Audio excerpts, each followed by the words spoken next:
Michael, Shawn, and the Takeover Legends, where nothing's off limits. Free Agent Radio.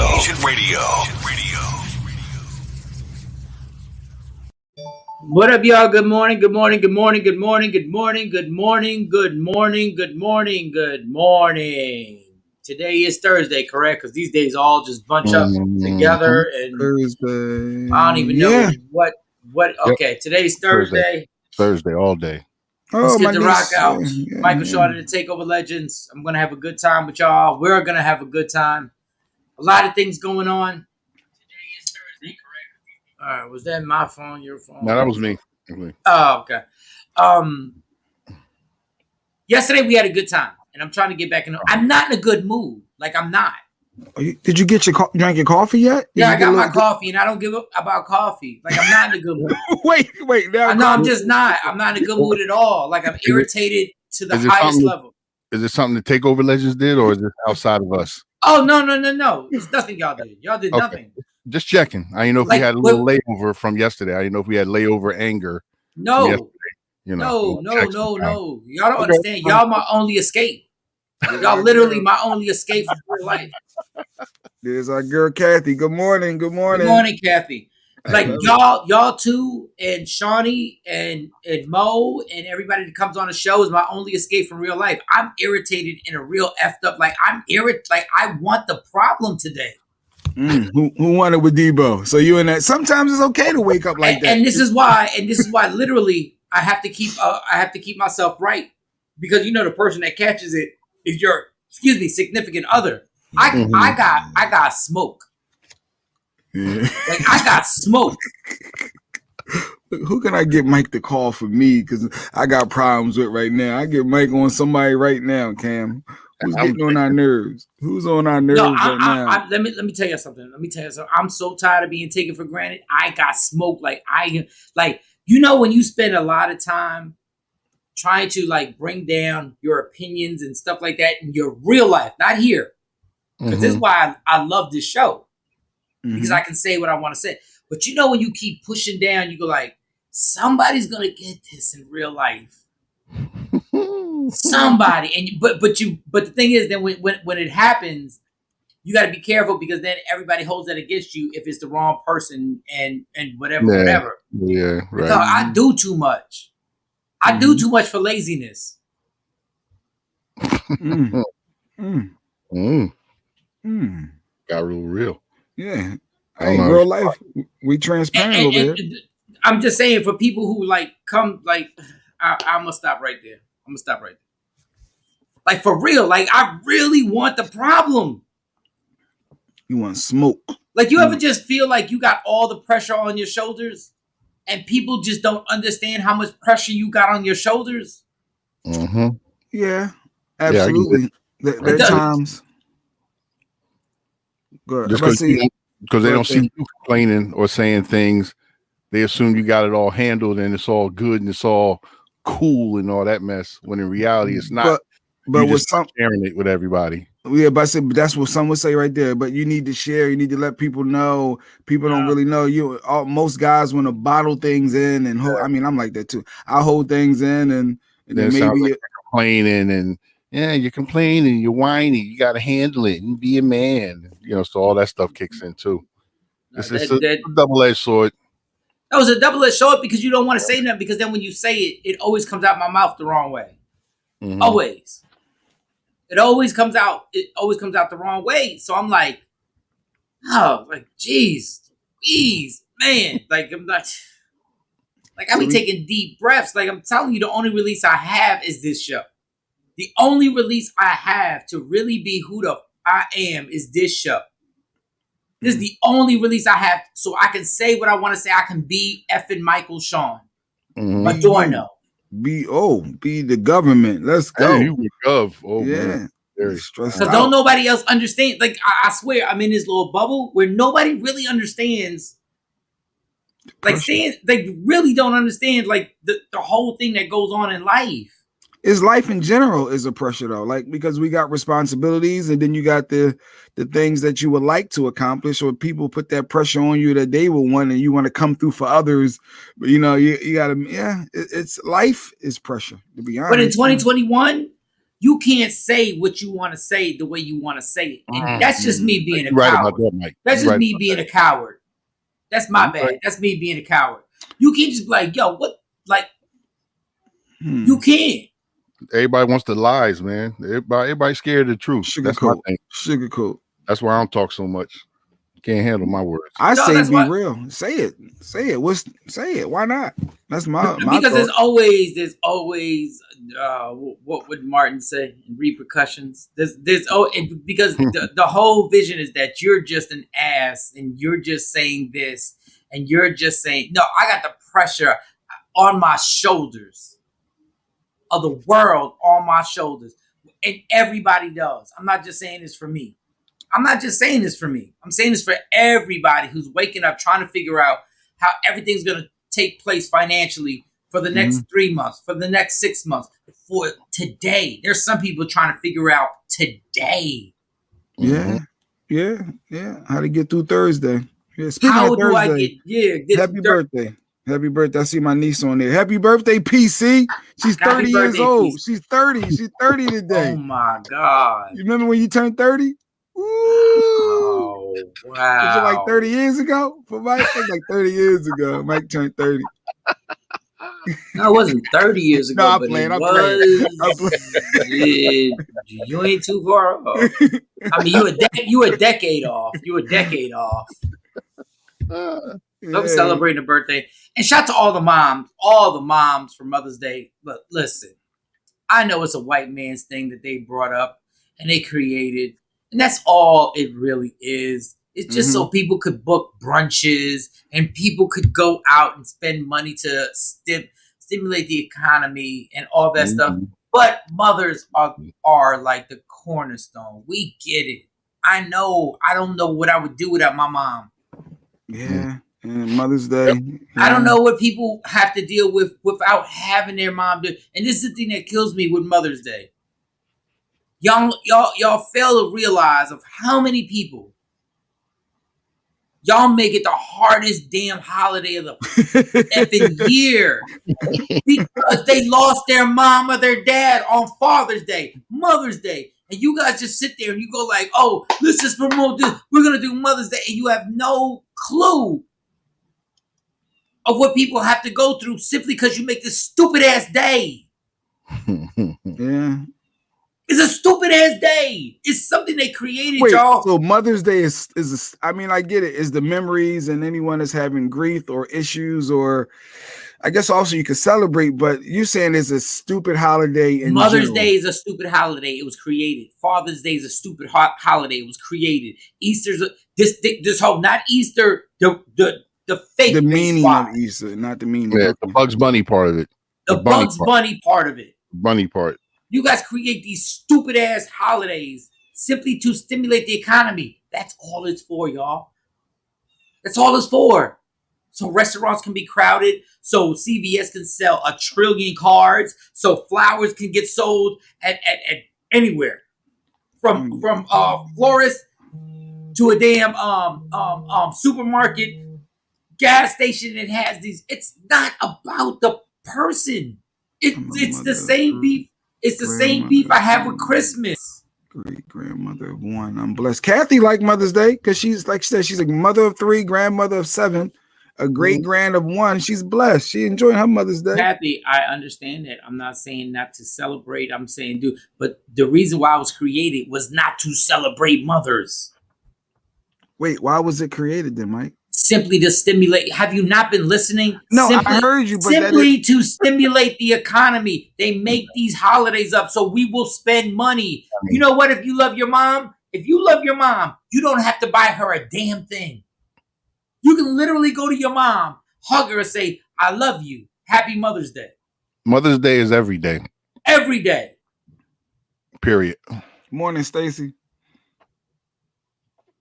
My kids don't have to buy me anything. Shawnee said her kids don't got to buy her anything. I know because Shawnee has the most incredible relationship with her kids. Can't forget the restaurants. They get paid too. Yeah, the restaurants get paid and everybody has to make bookings and all that other stuff. Like, dude, like really? Well, I think I need to get you to talk to my wife because she got mad at me just yesterday because I didn't plan something for my son for her. I said, wait, Mike's not doing that. You're not my mother. Like Mother's Day is for your mother, right? You got to celebrate as so. I don't know. I was a little confused. No, Jerry, I was a little confused. No, that's not right. That's just you being. Kids supposed to draw a little picture in school, then they give it to their mom, and that's the emotional aspect, and boom, there you go. Stop, that was a bad curveball, Jay. Yeah, that was bad. Yeah. So Mother's Day is not for your mother. You're supposed to do. All right. You missed it. Stop, Jay. So I've been wrong all these years. I'm not saying what Stacey does to the kid. See, you're on a whole different level. I'm not saying I don't want to celebrate what Stacey does. Mm-hmm. I'm not saying I don't want to celebrate it. I just get mad that people put a certain day to make you celebrate a mom. Now, you on the other hand are like, I don't know. Sometimes, I love you, dog. Sometimes you be somewhere, and I'd be like, I'm like, why are you there? Like you be somewhere, and I'm like, why are you there? Like, when why you are you there? I love you, dog. You know, I did. Damn, for real. Did I not say that?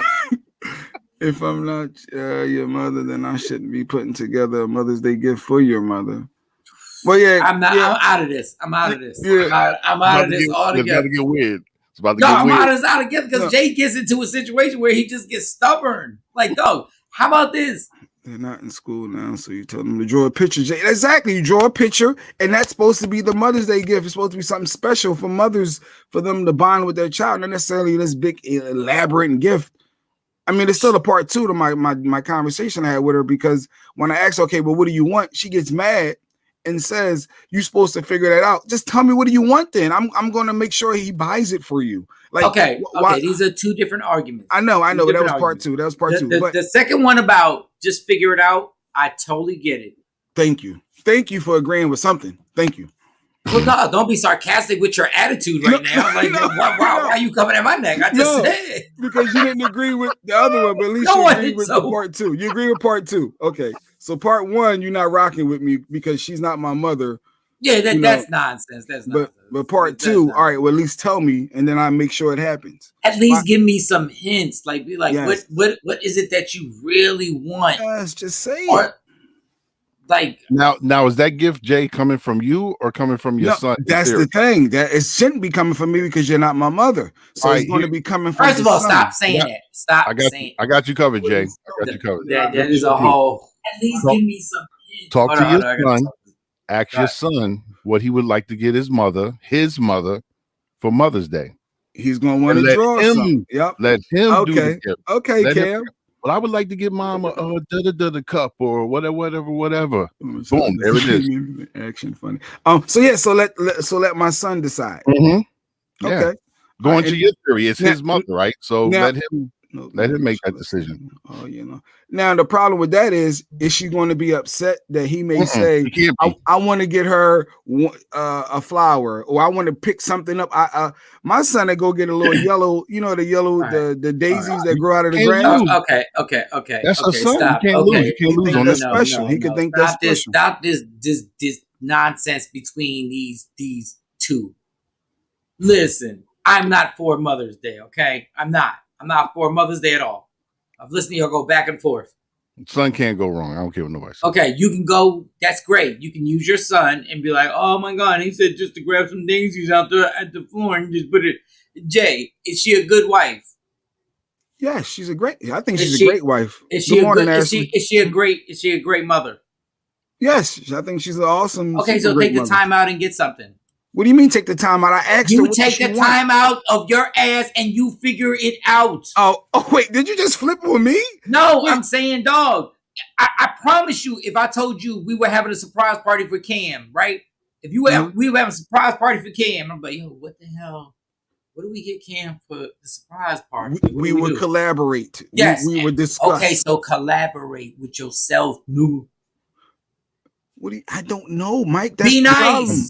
Be nice. It's not about Mother's Day. The only thing I hate about Mother's Day, it has to happen on Mother's Day. You two have conversations all the time. All the time. So I'm supposed to figure this out. Or just tell me what you want. No, I don't like figuring it out either because Stacey don't like nothing. Like I don't even know what she likes because it has to be. Oh, what is this, Stacy? When I try and get something for we're gonna get something to eat. No, but let me read the menu because I want to see what's in the menu. I want to see everything that's on it. What? Then so you try and pick something out and it gets broken down into but I don't know if I just did this. And then I'm wrong when I just do money. Like I know she likes the Dollar Tree. I'm wrong if I just do a Dollar Tree gift card. But my son wouldn't have got her no Dollar Tree gift card. Jay Black. Like what? Said the Dollar Tree. She loves the Dollar Tree. She does. She legit loves it. I understand, but I'm sure she would love also if you stepped it up from the Dollar Tree. See, now there's expectations. No, she likes the Dollar Tree. She likes the Dollar Tree because you like the Dollar Tree and you exposed her to the Dollar Tree. So now she knows about the Dollar Tree. But don't you ever say that the rest of your damn life. Don't you ever say that again, dog. Like, for real, Jay. Get off your caveman. It's a real wrong. Stacy, what should I get, Stacy? For my son. For my 8-year-old son. Cam, he said she loves the Dollar Tree. She does. She legit loves. Do you think she loved the Dollar Tree before she met your cheap ass? I think she did. My wife has always been frugal. I think that's one of our connections. God. She likes. Do not give her a Dollar Tree anything for Mother's Day, dog. Dog, she be on. Just skip it all together. She's on the groups that tells you what's at different Dollar Trees in the different areas, and like she's I'm not all saying into she don't the like Dollar it. Tree. I'm not saying she don't like it. I'm saying you don't bring the Dollar Tree gift card. Everybody can give her a $200 dollar. What are you doing? I'm late, you guys. Did we get back in touch? Yes, Ashley. Johnny Gill will be on the show a little later on this morning. We actually got Omillio Sparks from State Property coming through too as well. But yes, Johnny Gill confirmed. He texted me back, said he got it, and we good. So yes. But yeah, what is Action saying? Jay, didn't you just say Dollar Tree gift card? That's what I was thinking. Action, you should have just said Starbucks gift. No, yo, Starbucks gift card is better than a Dollar Tree gift card. How you don't get more bang for your buck? You get more bang for your buck. Yeah, a bunch of stuff that breaks. Not necessarily. What you gonna get, a detergent? The way you say that sounds so. Dog, I've been at the Dollar Tree recently. What you gonna get her there? That was so romantic. What you gonna get her? An ironing board? Yeah. Get on this IG live, yo. Go to trust. He be trying to justify everything, dog. Like he be making my argument bad. Because I know my argument is valid. No, she's into the Dollar Tree though. So I think if somebody's into something, you can. But you know she's into it because you.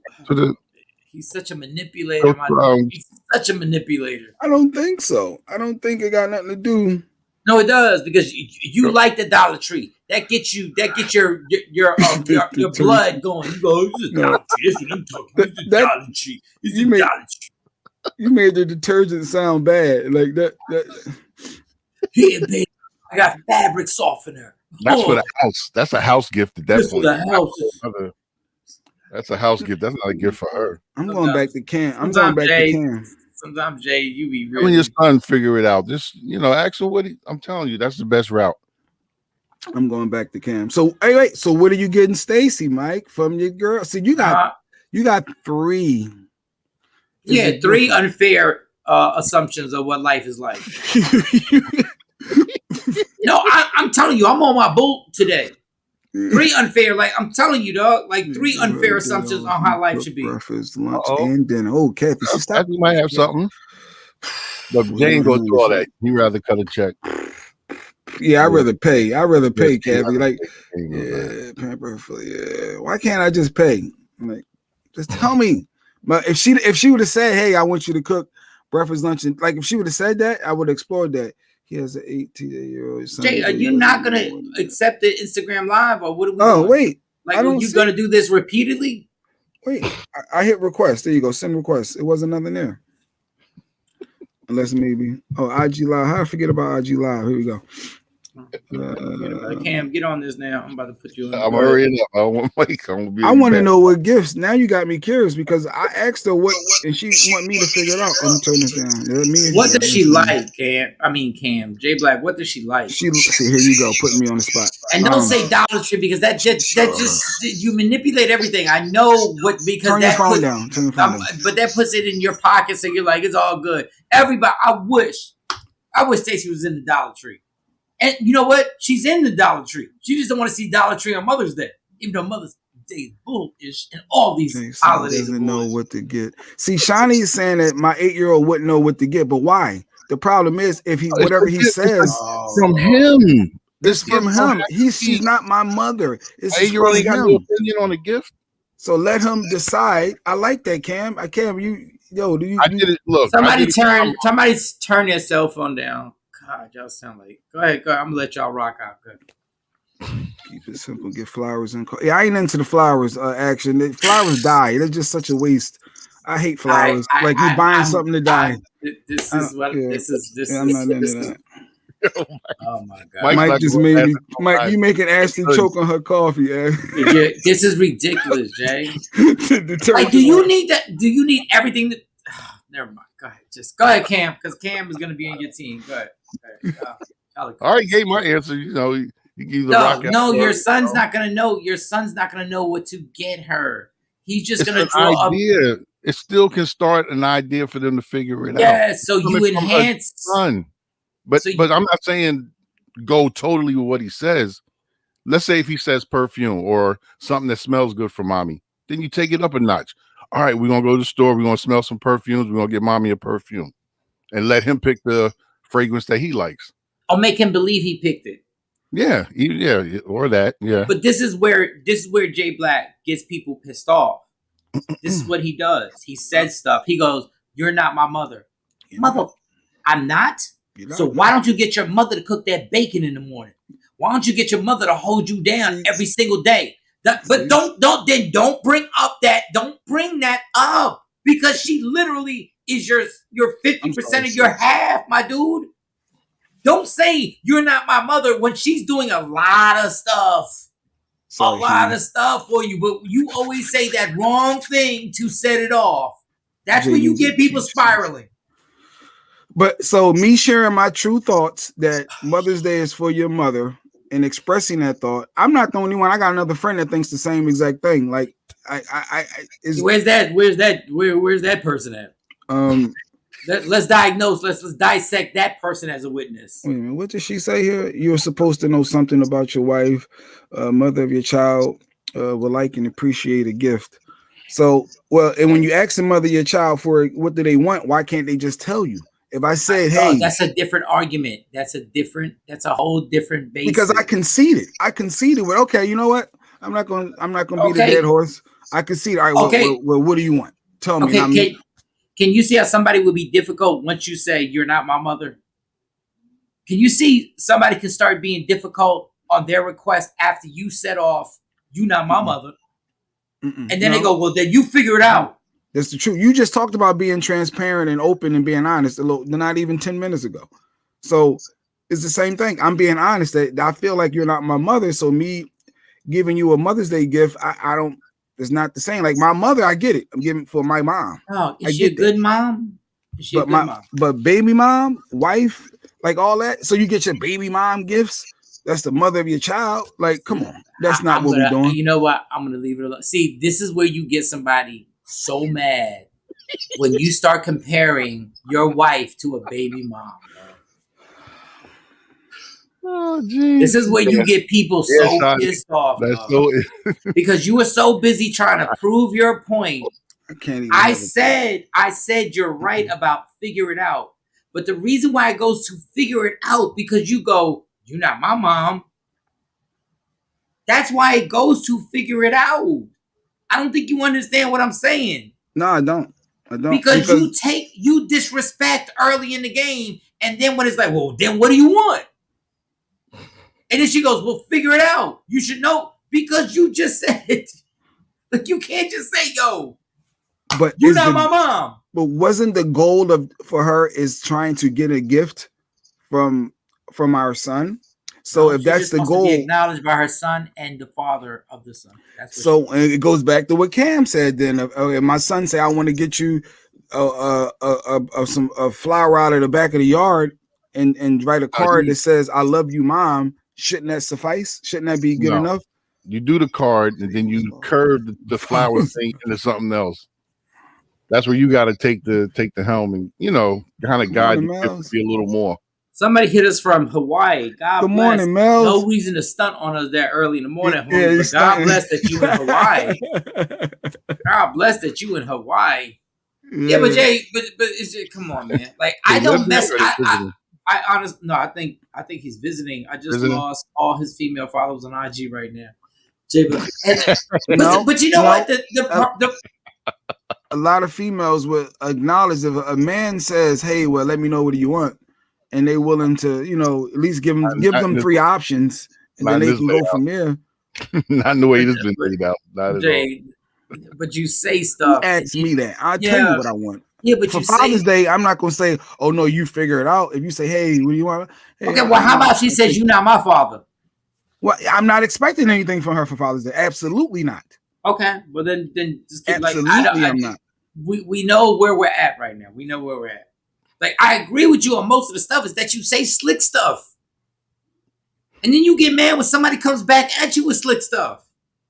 No, I didn't get mad. I just got frustrated when she didn't tell me what she wanted. After I gave in, I caved in.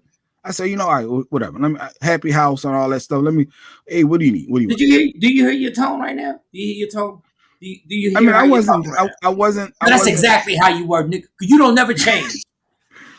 You don't never change. You stay just like that, Jay. Stop trying to make believe that you change. Jay thinks because he's not yelling, it's not a bad thing. All day. You're right. I don't yell. You're right. All day. The one tone don't mean is everything that you say is good.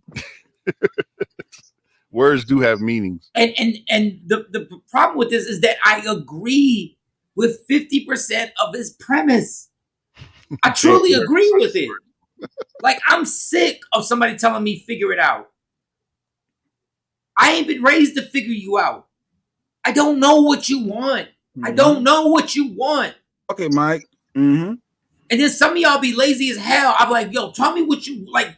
Just what tell me. Want from a But then Jay says some crazy stuff in the beginning. It just goes like, what? Why would you say that? I would never say you're not my mother.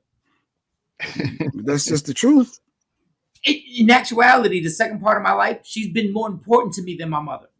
If you want to keep it funky, if you really want to keep it a buck, 1,000, in the second part of my adult life, she's been more important. Not saying I love my mom more than anything in this entire universe. Ain't nobody over my mom, but let's keep it 100. The person that deals with you every day ain't your mom. Mm-hmm. The person that deals with your ups and downs and your moodiness and your the stuff that's just not rational ain't your mom, because you don't talk to your mom the way you talk to the person that's sitting in that house every day, because your mom would slay you. So there is a certain point, but I get it. Because I don't know what to get. Dog, I'm so sick of holidays. I've been saying this since Easter, and y'all been laughing at me. I've been saying this with Christmas, and y'all been laughing at me. All this stuff is nonsense. All these holidays are nonsense. But everybody's so brainwashed and trained that the pressure of God is on everybody. And if you can't make it happen, nobody cares on Father's Day if you no longer have your father. No, it'll be 24 hours. It'll be a whole 2 weeks before. Oh, love your father. Nobody even cares about the person who doesn't have that parent, that mother or father in their life. They don't care, because all they want you to do is spend money. They don't care about kids on Christmas, y'all. Mm-hmm. They don't care about kids on Christmas. They just want you to spend money. They don't care. And what happens is that parents wind up losing their minds 3 months before Christmas, going, how am I going to provide Christmas for my kid? How am I going to provide something that's make-believe? Yeah. It's disrespectful. I agree. That's why I say no gifts. Mother's Day, no but gifts. when you say you ain't my mother, you need to apologize. That's all I'm saying. Really? That's yes. Cam, you think that, Cam? Oh, totally agree. Yeah, you that was so obvious. There's no need to say it. You can think that all day, but there was no need to put that out in the atmosphere. Nothing good was going to come from that. 609-699-1386. 609-699-1386. J Mills. If you want to comment, is there a comment that J Mills? No. J Mills was saying, about being unlucky. Me and my wife are lucky to have each other. So yeah, we rock hard with each other. I just had a different thoughts. But 609, as you said, 609-699-1386. And I will repeat. It's not just Mother's Day I don't F with. I don't mess with any of these holidays. It has nothing to do with loving somebody. Unless you just do it from you. It should be an everyday thing. It should be an everyday situation. All Christmas is a bunch of pressure on parents to try and stimulate the economy. That's all it is, y'all. That's all it is. Kathy, that's a good idea, but Jay's not going to do that either. No, Kathy go ahead. Kathy had a good idea about just catering to her all day. So but I guarantee you that's not going to do it because they're going to want a gift, a physical gift. So me saying I'm catering to you, I'm at your beck and call all day, that ain't no Mother's Day gift. Because most people, they want to be able to tell somebody, oh, I got this, or they did that, or I don't know. Did you ask her? Did you ask her? I asked her what did she want. She wouldn't tell me. She told me to figure it out. And that's where my frustration came. I don't agree with it. I don't agree with the figure it out, but once again, I think that figure it out came from the frustration of the first half. But I'm not a doctor, and my relationships haven't been perfect, so you ain't got to take my advice. Jeez. I think sometimes you put people in a position where they have to lash out. So I get her the masseuse, and then they end up biting her. They got the masseuse now that bite you. That's you know what? This is what I hate. I send Jay Black this one masseuse, right? I send Jay Black this one masseuse who bites people. I can't. And then he brings it in. He intertwines it in Mother's Day. Your wife doesn't want nobody biting on her back, but there is a masseuse. Oh, Jay Mills says, say the number again. 609-699-1386. 609-699-1386. So if you want to call and put your opinion, okay, this is, I hate to say this, but I'm going to say it. There's this white lady who does this massage and we're showing it on the screen right now, and she bites you, but she doesn't bite you to hurt you, and supposedly this relaxes you. And she bites. It's nothing, but I guess she gums it. And all these celebrities have co-signed the biting that goes on, and they're like, it's amazing, it relaxes you. It does this whole thing where it relaxes you, and the masseuse bites all over your skin. Then she leaves all these marks all over your body. Yeah. No. Oh, by the way, y'all, Johnny Gill's going to be on the show today. Johnny Gill is confirmed, and State Properties Omillio Sparks confirmed. And Emilio Sparks on State Property, but Johnny Gill's. But if you see this on Media Room 360, if you see this on Media Room 360 right now, this is what this masseuse is doing. I don't know. First of all, if you bite me, we having sex. Real talk. That's all I'm saying. That's what that if looks you like bite to me. Yeah. We having sex. That's what that looked like. That didn't look like no. I don't know. I think I saw the light. I think I saw the light, Mike. You saw the light, Jay. Cam, you got a phone call? Yeah. We got a phone call, Cam. Hold on, Kathy said you demand too much every day and she makes it happen, but you telling me you can't cook her breakfast, lunch. Hey, Kathy, we are on to getting bit on the back. We love you, Kathy. We are on. We're getting a massage, getting bit on the back right now. But I didn't say I couldn't do that, Kathy. I am. He actually said it. Yeah, he said he was willing. Yeah, I'm the one that said that he probably wouldn't. He said he. Yeah, we got a call. We got a call before we get the call. Johnny Gill will be on the show today, yo. Johnny Gill. Instagram Live. I know Johnny Gill is going to be on the show today. So you need to download Free Agent Radio. Instagram Live on my live ain't popping the way it should be popping. Instagram Live right now, you should download Free Agent Radio and you can hear everything. Or Media Room 360 and you see us on TV right now. Right now. You see that? Shawnee Scott just made a comment. Maybe you ought to bite her on the back.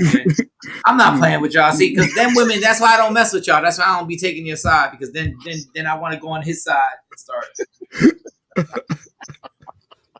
See, that's too much. That's absolutely too much. That's absolutely too much. Now, where are we going with this? The phone call. We got a call. Oh, let's go to the phone call. Let's go to the phone call. Freezer Radio. Who's this? Hi, this is J Mills. All right, J Mills. I wanted to call in because I think y'all need a woman's perspective of what Jay was saying. Okay. Because it's coming off.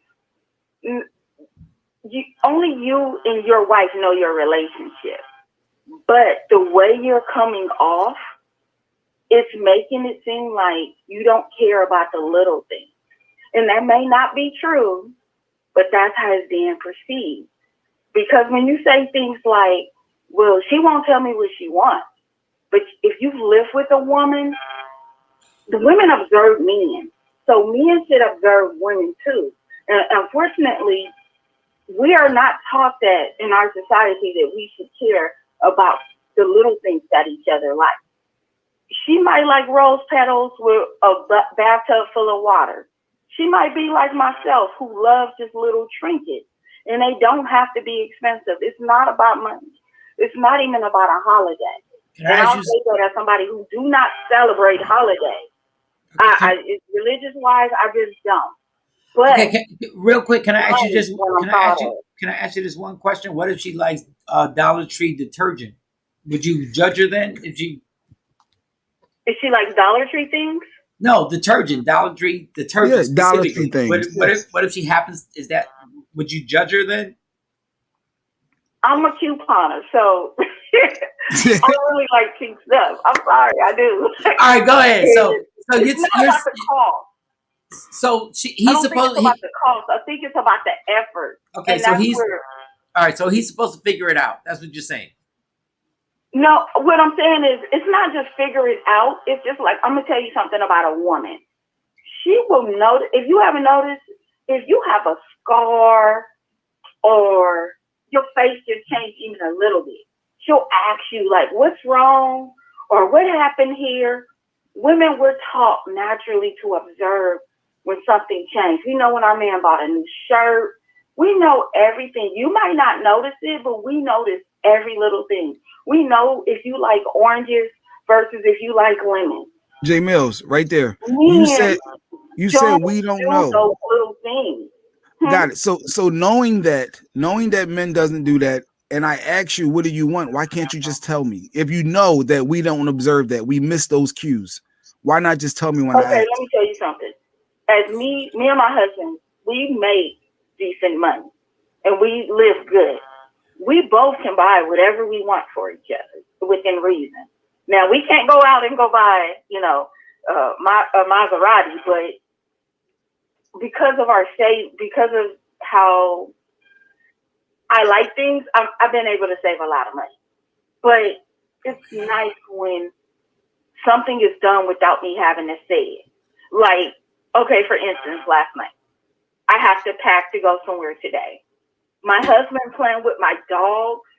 We have 2 little dogs. When he play with the dogs while I'm getting my clothes ready, that's the little things that matter. Because Jay, Mills, it's not about money. Jay, listen. There are 2 things with this. I get it. I get women are different from men. I get it. But this is what kills men. When we just ask a question and y'all go on and on and on and on. All Jay wants to know. He doesn't want to know. He doesn't want to know that you pay attention to every single thing. He wants to know, what should he do if he does not pay attention to every single thing? Because he's busy doing other things. Like, what does he get her? Because this is what y'all do. Y'all want men to pay attention to stuff we don't give about. Y'all want us to pay attention to stuff. Because you got to recondition yourself. But no, I don't. I'm 50. No. J Mill. I'm not reconditioning myself. I'm 50. I'm telling you, if Jay Black says, sweetie, I will get you what you want, give me a hint. And y'all want to be stubborn, like you should be. Okay, it's real simple. That's actually really simple answer. Oh, here we go. I'm gonna time you. I'm gonna time you. Let's just say you see her picking up something all the time, and she doesn't say nothing. You can start picking. You can say, "Oh, okay." In my mind, if I see her pick up something pink, I know she likes a lot of pink. That's not hard to do. Because even if you sometimes don't pay attention to everything, you could pay attention to something as simple as that. You could see, most of the time, what each other's been looking at. You know if she looks at shoes all the time. You know if she's a purse person. You know what kind of person she is. Mill, I want to. Even if it's just her favorite food, you know that. Because women, you want to. You want to be like. If I ask you what I want, I just tell you. Do you see, J Mill? I said to make it quick, and you are just giving me a whole speech. Dude, don't want to hear the whole speech. When you ask her what she wants, when you ask her what she wants, you want to hear her say, "Well, I want an ice cream today." That's what you really want to hear. But what you should be hearing is, "Okay, I see that her hair is not done." Jay, do you know I already tuned you out? Jay. Let me tell you something. You want to tell me about women? I'm gonna tell you about men. Do you know I tuned you out 3 minutes ago? You want to hear about a man? A man will tune you out once you keep going. It's either yes or no. You're going to tell me what you want or you're not. And this is the other thing. This is the other thing, Jamie, because I want to let you know that I was listening. You said, we do good. We can afford this and that. We can't afford a Maserati, but we can get this. Well, how about this? I don't know if you buy pink because Michael Shawn been working his ass off trying to make money. I don't know what you get at the store because I've been working my ass off trying to get this money, and I could have bought a Maserati. I've been working, so I can't sit up here and watch every tendency you effing have because I've been working. Because I'm on a plane going back and forth. Hold on. I'm not done. And see, this is where women don't get. Now I'm going to be long-winded. Just like you. I'm flying back and forth from Jersey to Texas. Don't ask me. If you wanted me not to be flying back and forth, then we should have brought the family to Texas. Guess what? I'm flying back and forth to Texas every other weekend, doing all this nonsense to make it happen. I can't find out what you like. I can't. Because I'm busy working.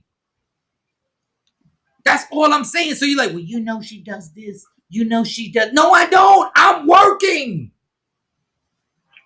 At 5 o'clock in the morning, I'm up working. When I'm doing a comedy show late night, I'm working. I don't know what you like. So J Mills, that makes sense, J Mills? Does that make sense? So when I finally asked you, I said, sweetie, what is it? But J Mills, I'm just asking you, what do you want? Okay, real quick. Why don't you have her make a wish list on Pinterest or Amazon of things she likes, and you just pick something out? J Mills, I'm talking to my wife. What are you talking about? I'm asking you. I'm not going to effing Pinterest. I'm not going to Pinterest. I'm not going anywhere. No, make a plan. Because if you make a plan beforehand, you start asking her what you want. No, come on, Michael Shawn. Jay, I'm not. Did you just hear what you said? Wait, Jay. Never answer you. Jay, did you just hear what you said? I just told you that I'm running around working, and you want me to go to Pinterest? I'm asking you. You standing right there. Just tell me. You're right in front of me. What do you want? Just tell me. But sometimes when you put people on the spot, they can't think of what they want in that exact moment.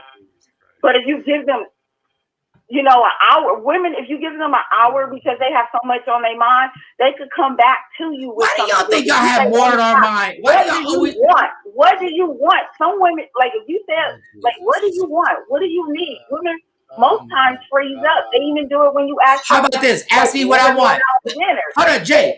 Jay Mills, ask me what I want. And they keep going, and they keep going, and they keep going, and they keep going, and they keep going, and they keep going. Ask me what I want. Ask me what I want. Ask me what I want. What do you want besides sex? I don't give a damn about sex. I don't give a damn about sex. I don't care about your vagina. You think I care about sex? Girl, let me tell you, you don't know me. Like, no, sex is the least on the list. How about this? I'll give you a simple answer. Child, what do you want? A bunch. Get me like 3 different color hoodies. Wow, he just and get a medium, but get me 3 different colors. That's all. Hey, look at that. How easy that was. Look how easy that was. I can't even. Yo, J Mill. I can't even take a takeout order. I can't even order without y'all turning it into a mission. Yeah, I want this, and make sure you get 75 soy sauces, and make sure you get this and that. Oh, and don't forget, we don't like the one with the chicken in you, but y'all be wondering why guys just be like, man, listen, I'm in my own zone. Y'all go do you. Y'all do you. Listen, all J Black was wrong, in my opinion, Jay. I'm not saying that means you were wrong. It means, in my opinion, you were wrong to say the things that you say in the beginning, talking about you not my mother. But at the same time, if we just ask you, what is it that you would like? I go through this every Christmas. Every Christmas. What do you want? Women make money. Okay. Women work, women make money, and they can still tell you everything about their man. They do. Y'all can speak. It's so funny. Y'all speak for every woman. That's what Nyla on IG. I'll speak for most. I'm not gonna speak for all, but I'll speak for most. I'm saying, as a general consensus, most women do know what they man want. That's why, if you ever notice, we rarely ask you, well, what do you want? Because we kind of know, like, what kind of shoes you like to wear, what kind of cologne. We kind of observe. Only time we're questioning is if we never seen you do it. Okay, do you want to be? Like, oh, okay. You did that wrong. I think you're a very nice person, and okay, so this has nothing to do with you. This has nothing to do. But men in society, we've had the advantage. Men have had the advantage. So in turn, it's almost like men can't say what they really want to say now. Right? So you guys think you know what a man wants. That's what you think. And then when you get it for us, we go, thank you. Because we don't want that problem. Y'all think y'all know what a man wants. Y'all think y'all know your man.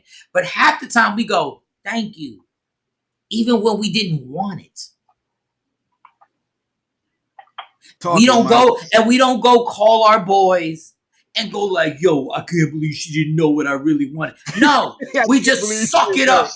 We don't call. We go. I don't put Cam and J Black on a group call. Yo, I can't believe she got me this. She don't even be recognizing what I really like. She don't recognize what I'm really into. She doesn't even recognize. We don't say nothing. And you know what? Sometimes y'all get it right. Last Christmas, Stacey bought me this microphone for podcasting. She paid super attention, and God bless. And I get it. And I was appreciative. But you want me to know what you're doing when I'm running around trying to keep an entire household afloat. Like, y'all gotta come on, man. Like, y'all don't understand. As much as we don't understand you, y'all don't understand the pressure of it to really be a man and a leader of a family. Y'all really don't get that, and y'all downplay it, and y'all don't understand it. So yes, if Mother's Day comes and I break down, I go like, yo, I don't know what to get you, dude. Don't say that to Johnny. They say that exactly. They say that to the side pieces since you want to play Shawnee. Because when I asked the side piece, what you want? She's like, D. And like, not that right here. Got it right here. Isn't this ironic? I got it right here. Right here. Damn. That's a side chick what she wants. A side chick will tell you exactly what she wants to order and what the specific restaurant she wants to go to, the whole nine. Mm-hmm. Mm-hmm. Well, you guys. Hold on. Go ahead, Shorty. Put some more comments on. Let's get it popping. No, but I understand. In all seriousness, I understand. what it is. But y'all gotta understand, y'all want to turn men into something, and that's why y'all got these little boys acting like little. Never mind. Boom, boom, boom, boom, boom. Y'all got these little boys out here, these sweaties. You got these little boys out here who can't be men. A man is not abusive. A man is not verbally abusive. A man is somebody that this is just who I is, and I did say is, and I'm willing to get you what you want, but don't make me into this little thing that you see on TV that I'm supposed to pay attention to everything you do when I'm busy. I'm sorry, I am. I'm not saying it's good or bad, but I am. You know what? I don't think women want you to pay attention to everything. They just want you to notice a couple of things. And if you want to ask them what do they want, won't you? I think asking someone, it's funny how you can ask a woman what she wants. Okay, if you're in the bedroom and you ask somebody what do they want sexually, you know, if you want them to touch you or something somewhere, a woman can easily tell you that. It could be the tone of voice, and it could be the way it's being presented at the time. That's what I said. Sometimes when people ask, what do you want? And they're caught off guard, and it's just a normal, they're like, I don't know. But if you give me, I did have to learn to tell my husband, like, if you give me 2 or 3 days. Mom. Listen. I can't.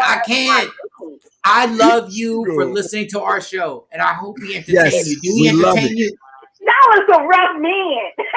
No. Do we entertain you on the radio? Do we entertain you when you're watching? Do you like listening to the show and watching the show?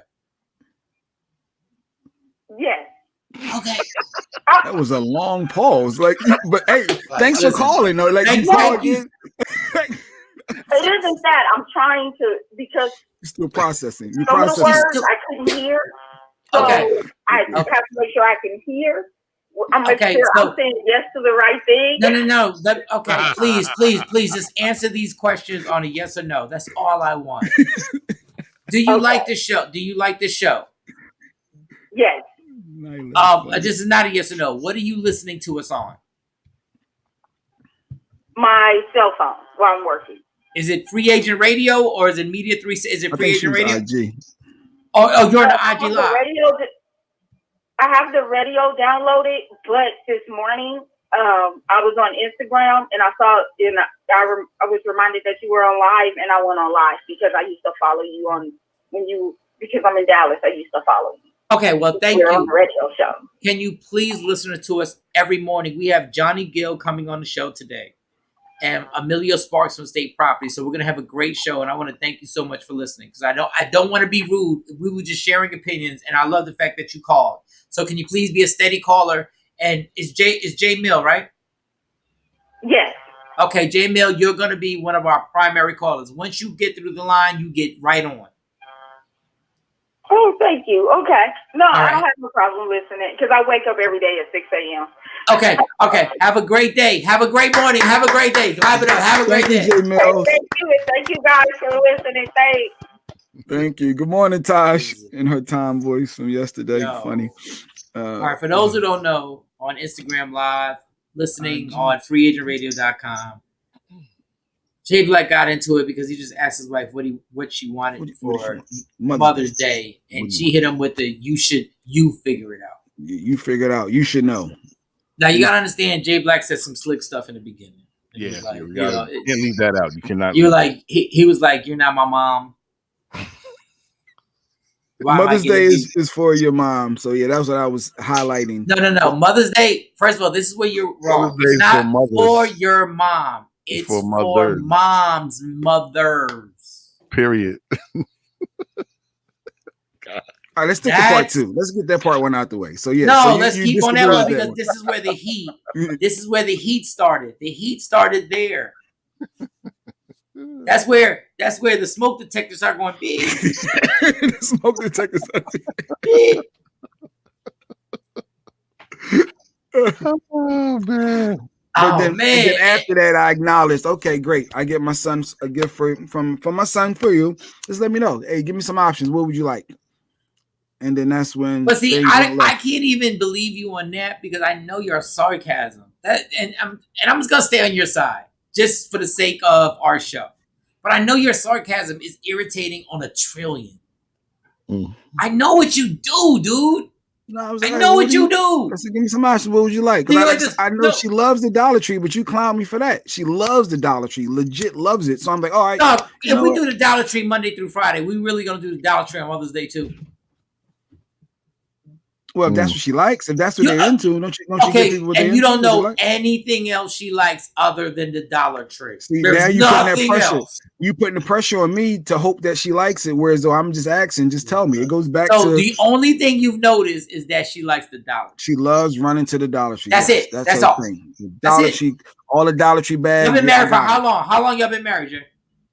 See, now we've been together. Y'all been married for over 12 years. Y'all been married for over 12 years, right? Time. Yes, it's been over 12 years. Over 12 years. I don't like to get into numbers. I don't like to get into this. Okay.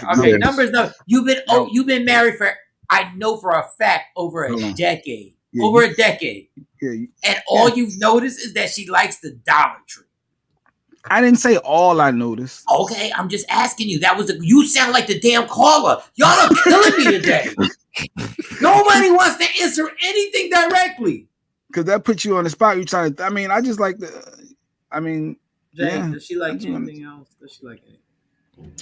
Does she like anything else? I don't like talking about stuff like that. Because I don't know what the hell Stacey likes. I don't even know. I'm sitting there thinking, I'm trying to stall. I don't know what the hell she likes. Wait, what else does she like besides the Dollar Tree? I don't know what she likes. That's why I asked. Just tell me. And that's my whole point of all that. And that's why I was on your side. It's what you said in the beginning. So what if the Dollar Tree bags have kitchen sponge in it? Kitchen sponges? What's wrong? I don't know. Girl, once we went to the Dollar Tree, I don't even know what to say, Shorty Doo-Wop. I don't even know. And thank you. Who's the person who's been doing them things that we put on our stories? That's Shorty Doo-Wop. She's been doing a lot of the stories with the music and everything. Shorty Doo-Wop, thank you so much. We thank you, and we love the fact. Good morning, Leah Frazier. Good morning. Thank you, Shorty Doo-Wop, so much. We appreciate those joints that you put on Instagram. And I'm not being. This is gonna sound like Jay Black. Is there any way you can send me one that I can put on my own Instagram read? Because the ones that you send, I can just put on the story. I know you're supposed to put on a story, but that Johnny Gill one. Oh, by the way, speaking of Johnny Gill, he's gonna be on the show today. Yeah, that was fire. What you did. All right, let's take a break because as usual, after talking to a woman for a matter of like 6-7 minutes, I need to smoke a black and mild. But back in the day, I would take 2 double shots. But as usual. Shout out to Nyla on your IG. She's been commenting a lot. Thanks. Let me tell you, Nyla is the most wonderful person ever. And she knows I mean that from the bottom of my heart. She is amazing. Our next comedy show is June 17th. And we're going to sell that out. But obviously, you ain't got to worry about it. Because any comedy show I do, you get in and you get your table and you make it happen. So she's an amazing, I've met some amazing people out here in Texas, super amazing. And sometimes we get so caught up in speaking of those devils and those people who bring out the worst in you that we don't give credit to those that have been super kind to me. Q the comedian has been amazing to me out here. And there's a lot of comedians, Lamar Jones and everything, but Nyla, you're super dope, and you'll always have room. It don't matter when this takes off, and when we are literally coming to towns and we're selling out arenas. My phone number will not change ever, and we're selling out every arena in every city. I promise you, you're good. Don't even take your car keys out because I'm gonna make sure. And I say this on everything I love. You're good. You won't even have to. You won't even have to drive. You won't even have to drive to the mother place. And she's good with me because she agreed that you're supposed to just tell a man what you want. So I agree. Thank you, Nyla. And Nyla, I'm not going to hold that against you. I know he's a manipulator. And he's manipulated a lot of people. And that was 80% of the reason he brought her name up. That was 80% of the reason. He brought her name up. Now he don't love you like I love you. No, he said the opposite. He would have mum's the word. He would have said nothing about her. He would have said nothing if you disagree with him. He don't love you like I love the way your parents and everybody else rock with those basketball teams and football teams. Jay Black is a manipulator. No, Nyla, tell a man what you want, Nyla. I like that. I agree. Nyla tonight. Now, the only thing good about Jay is agree with him because when we're here and we sell out that theater, Jay's going to be the person coordinating your car. So you should be good with him. So I understand, like the car and the room by the place, and then you hanging out with us and eating and doing all that stuff. So that's good work. All right, I'm gonna take a black and mild break. I'll come back. It's gonna be like 4 or 5 minutes. Johnny Gill. Now I had Johnny Gill on the phone yesterday, and I did not believe Jay Black was gonna be able to pull this off. I was waiting for this part. Jay, did you get the apology yet? Nope, I ain't get the. Maybe after the break. Maybe after the break, Mike can apologize because for those who missed it. Once I come back, once we come back, we go straight. You said he's at 7:30. No, 8:30. No, Sparks is at 8. Sparks is like in 15 minutes, and then Johnny's 30 minutes after that. Top at 9 o'clock Eastern time. So that's. So I'm gonna go. Central. While we come back, I'm gonna show you a true apology. Thank you. I've never heard somebody say thank you before. No, I appreciate it. I appreciate the apology. Just knowing that it's coming, you know, because after yesterday, the way you went in. Yeah, because you sold out. Mm-hmm. See, now you're going back. You get your apology yet. Now you're about to, if we were a street gang, me and Cam would be dead. If we were doing crime, I'd already be doing life in jail right now. Exactly, Leah. We got our apologies coming. Yeah, and y'all better make sure. I hope y'all make sure this is really Johnny Gill. That's all I'm saying. Be like Johnny Mills from Denver. I'm just saying. I believe what's going on, but y'all better make sure this is really. Y'all better make sure this is really Johnny Gill. It'll be Jay Mills' husband. Yeah, right. Gotcha. This turns out to be Johnny Uncle Phil from the Fresh Prince of Bel-Air, who's passed away. All right, I'm prepared, but boy, if I find out,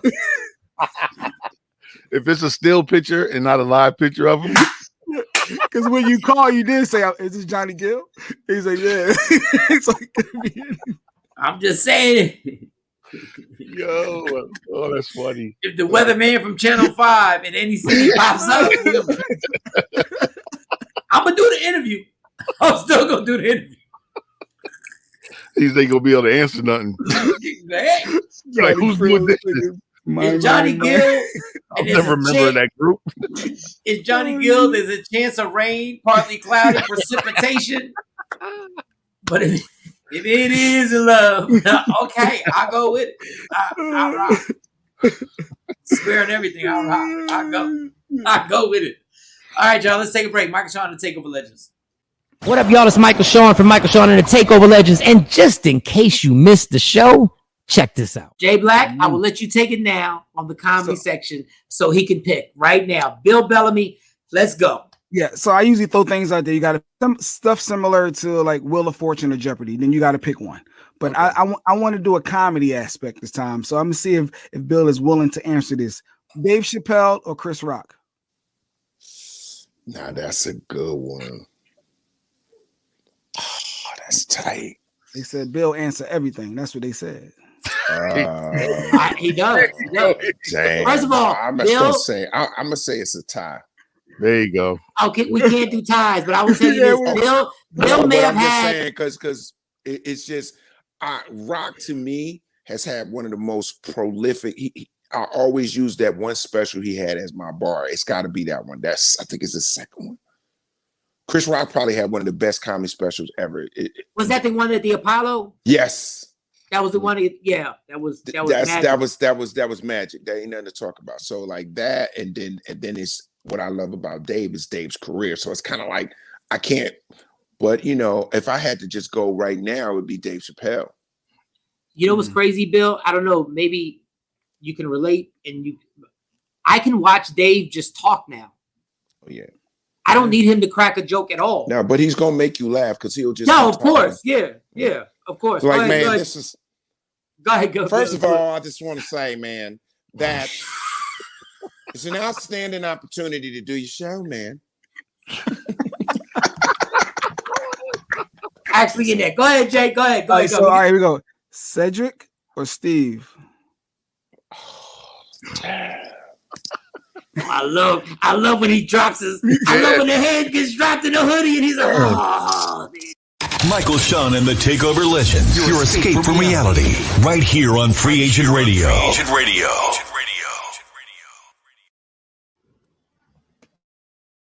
What up, y'all? It's Michael Shawn from Michael Shawn and the Takeover Legends. And just in case you missed the show, check this out. Now, Lunel was speaking to Lunel.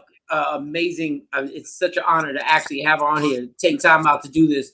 A lot of people have you in their favorite comedians ever.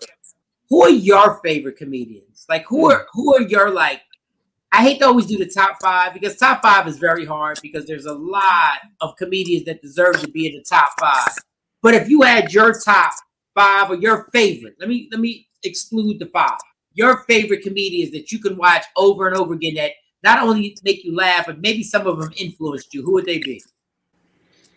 Paul Mooney, Richard Pryor, Cat Williams, Joan Rivers, Roseanne Barr. I love your list. See, Jay Black, and I want you to scold Jay Black. I want you to talk to Jay. Jay Black is very stubborn on allowing himself to watch anything that he's not familiar with. So like a Joan Rivers. Jay Black, do you know who Joan Rivers is? I know. Before we go to the Joan Rivers, you said Roseanne Barr. Interesting. Even with all the racial aspects, like what was your thoughts on that? Remember she had that racial issue going on. And she's still in your top 5? Well, just like, yeah, but I can separate your bullshit from your comedy. That's like saying I don't want to see the Cosby Show no more because of what Bill did. If you did classic work, that have nothing to do with this bullshit that's happening now. You can't take somebody's classic work that they've done for 20 years and because they have an issue and they go nuts later, you know, that doesn't discount the work they did. I watched the Cosby Show last night. Bill is in prison. I'll watch Roseanne stand up or the Roseanne show, Roseanne, and she's like been canceled. You know, people are still listening to R. Kelly music. And you know what he did. So you can separate the art from the person. Michael Shawn and the Takeover Legends. Your escape from reality. Right here on Free Agent Radio.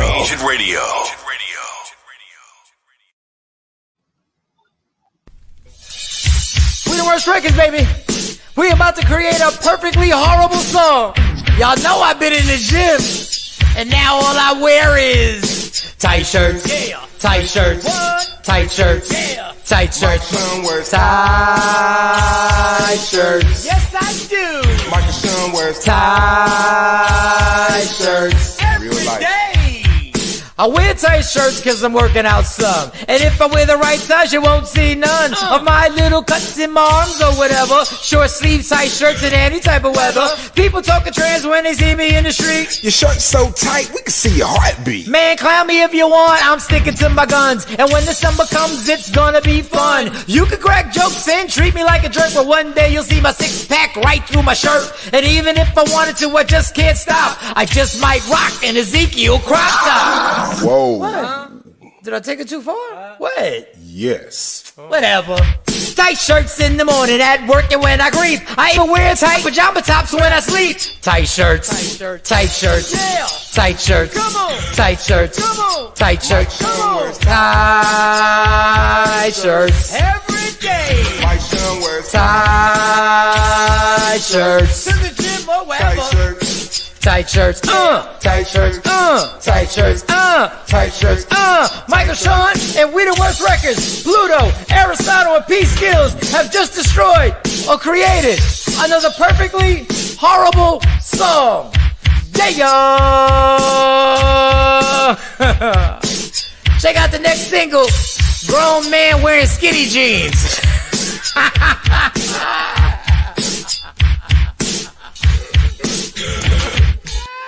That's it, bro. Mix it up, bro. Don't never stop if you want to be on top. Yeah. Tap in. Tap in. Tap in. Tap in. Michael Shawn and the Takeover Legends on Free Agent Radio and Media Room 360. Shout to our girl Shorty Do Up. Yeah, tight shirts was a banger. Let me get him out. It was a banger. It was a banger. She said it was a banger. Yes, it was. Let me tell you something. That was funny. Let me tell you, if y'all have played that song all the time on the radio, but y'all only played it on Wednesdays, because y'all was scared to death. Mike, you can't get that much shine. No. Hold on now, Michael Shawn. You ain't getting that much. You ain't gonna get that much shine. You sound like, I remember they were like, you sound like the Fresh Prince flow. That was the point, stupid. That was the point. Tight Shirts was hilarious. Everybody listening to Tight Shirts know it was hilarious. You could have played that every single day on the morning show, but you didn't. Go ahead, get back on my live. Oh, okay. Back to the live. I'm not even talking to you about the person that popped up on my live trying to look so he could go back to everybody. There was only 7 people on the line. Yeah, I know what y'all do. I know what y'all do. Y'all ain't gonna stop this takeover. Promise you. Promise you. Yeah, I'm talking to the former radio station. Yeah, let's get him. Come on. I ain't gonna waste my. I don't even want to waste the energy till it's to a point where, oh man, let me tell y'all something. And I'm irritated right now. Yeah, you started off irritated this morning. Are you? You really? You're irritated? Irritated right now. Get out of town. I think that my friends know. My friends know what it is. Yes, that other radio station was like, we're just going to play your song on Wednesday, and don't you dare do an original. Don't you dare do an original. Oh, you do it. It's parodies. It's parodies. I should have done it while his ass was on here in the live, and I got caught up doing a regular job. I'm sorry. Anyway, all right. Y'all gonna, I'm telling y'all gonna feel the wrath. Y'all going to feel the wrath. I promise you on every single thing. Y'all going to feel the wrath of how talented this show is right now that you're listening to right now on Free Agent Radio and watching it on Media Room 360. I just been trying. Shout out to DJ Super on here. I just been trying to be an adult about it, but man, oh boy. Speaking of being an adult, sometimes as an adult we have to apologize in life. Yeah. Okay, so let me set up the apology. Now let me set up the apology. And I'm not gonna do a Jay Black with it because I can really twist this. We have an interview with Johnny Gill today, which we could have done yesterday. But see, shady. Could have done it yesterday. Yeah. Shady. Here you go. We could not have done this kind of interview. Okay. Well, just make sure it's really Johnny Gill. Okay. It'd have been the what's it called twins, the Yin Yang twins. I would have just raised. Like all I had to do was turn up the gain button, Mr. Technical Right. You're right. Yeah, I am Johnny Gill.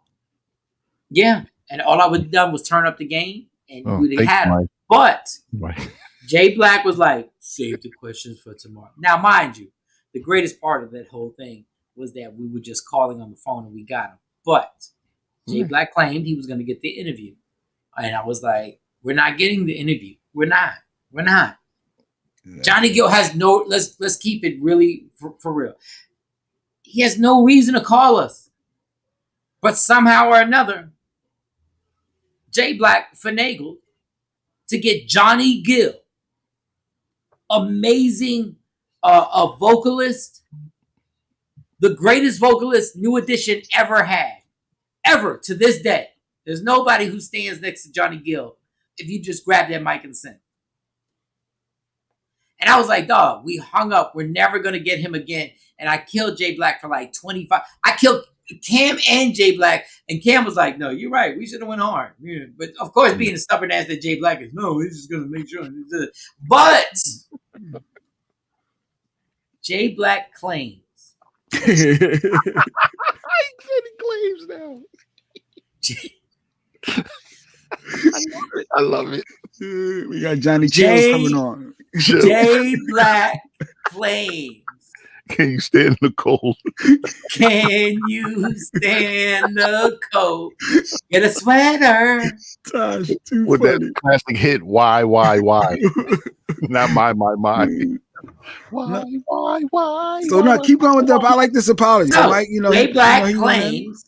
Jay Black claims. Like this was going. Jay Black claims that we're gonna have Johnny Gill on the show.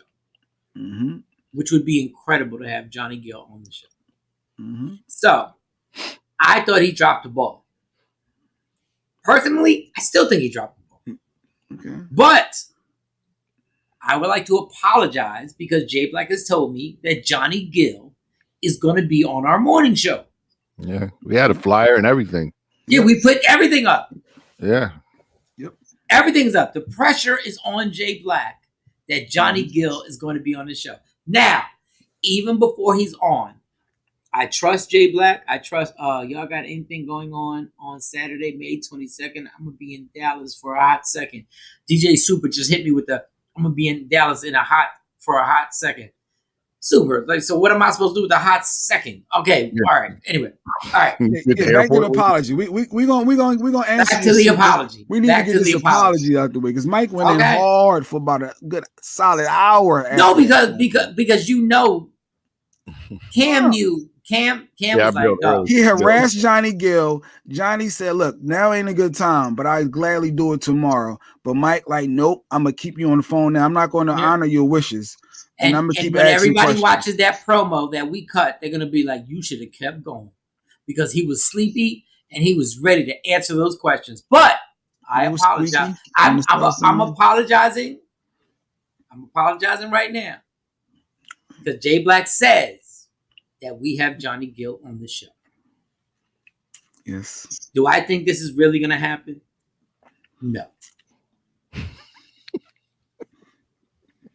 But 95% of the time, Jay Black has never failed me. Wait, what's the 5% though? The time we got locked up when you got us arrested in New York, that wasn't on me. But go ahead, keep going. They go that liar. They go that liar. They go that 95. liar. No, let's stick to the pot. I ain't gonna tell you about the time Montel Williams wanted me back on his show, but Jay Black was like, "We on vacation." I ain't gonna tell you about the time there was a big time movie producer who was sitting with us, and Jay Black never coincided and never made that happen. Oh, Brett Ratner, he wanted just one of the biggest producers ever. So let's be clear. I'm known as a screw up. Jay Black screws up. Yeah, Brett did say to call me. Brett said, and you never called him. Yeah. Jay Farrell said, "Yo, let's stay in touch. Let's do some stuff." And you never stayed in touch. Yeah, he did. They're all just, whatever. But either way, that's old stuff. That's old. We're talking about now. We're talking about now. I said I apologize because I doubted Jay Black. I just want to make sure y'all know. I appreciate if Johnny Gill is not on this show today, I've already written out how I'm a terrorist. I've already promoted it for us too. Thanks, Tosh. And Tosh promoted it. Thank you so much. If Johnny Gill is not on this show today, don't hide, Jay. Because I promise you, Friday will be dedicated to Jay Black. Friday will be all about Jay Black. Gotta live in the moment. I agree with Mike. Yeah, you can't. If I meet somebody on the street and I meet Johnny Gill on the street, I can't stop. I gotta keep going. You gotta keep going. But I'm not gonna do it Jay Black because that's what Jay Black does. I apologize for giving you the business yesterday, even though I thought it was right. See, you did a little underhanded stuff, but all right. David Burns says Johnny Gill better come on the show because I just told my wife about it. She said if he come on the show, I've already came already. Wait a second. She said if he come on the show, I've already came already. If I see his face on, wow, Jesus, I think I read that right. I don't know. Johnny Gill's about to be on the show later on. We got Omillio Sparks, formerly of Rockefeller State Property, Philly, one of the funniest dudes I know. Just funny. There's a rapper that should be a comedian. But if Johnny Gill doesn't come on the show today,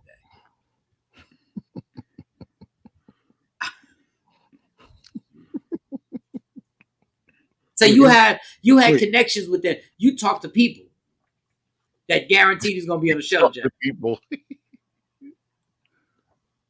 Yeah, wait. So I'm sorry. That was Sparks texting me. I was about to say, wait, is Sparks gonna stand me up? But wait, wait. No. Wait. No, Sparks. Sparks is his backup. Is Sparks ready? Is Sparks ready? Wait, yeah, he said he tried to call. Wait a minute, let me get this. Let me get Sparks. I already see, man. Shout out to my man Emilio Sparks. But Jesus, man. Hey, Cam, how much? Yes, Okay, yes. all right, Cam, all right. How much are you willing to bet that this Johnny Gill interview is going to happen? It's me, Cam. I'm willing to do a 50-50. I'm willing to go halfway in on this. Okay, let's just do we'll do it in change. Like we're betting like 25 cents, 50 cents, 75 cents. You know what I'm saying? And the biggest bet is $1.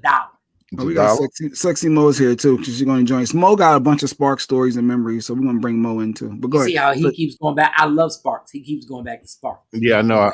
That's starting to bother me a little bit too. By the way, but in terms of the bet, I'm going 80 cent. I'm pushing it in. I'm pushing in my 80 cent. 80 cent. That is going to happen. Hands.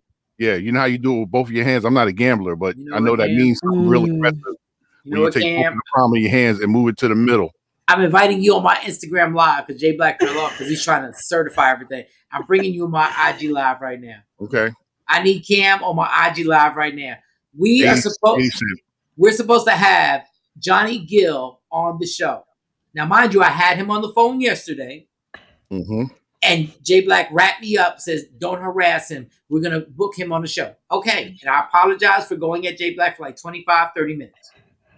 So now we're betting cents. We're not betting real money. We're betting cents. So the highest bet that you can make is $1 that Johnny Gill is going to happen. And Cam went all in with 80 cents. 80 cent, two hands, palms, bringing it to the middle of the table with a screw face. Anybody on my Instagram live, what would you bet that you think Johnny Gill? Taking bets now. Now the highest bet is $1. How high would you go to say that this Johnny Gill interview is actually going to happen? Like, I just want to know. Tell me what you would bet. We got Sexy Mo on here now.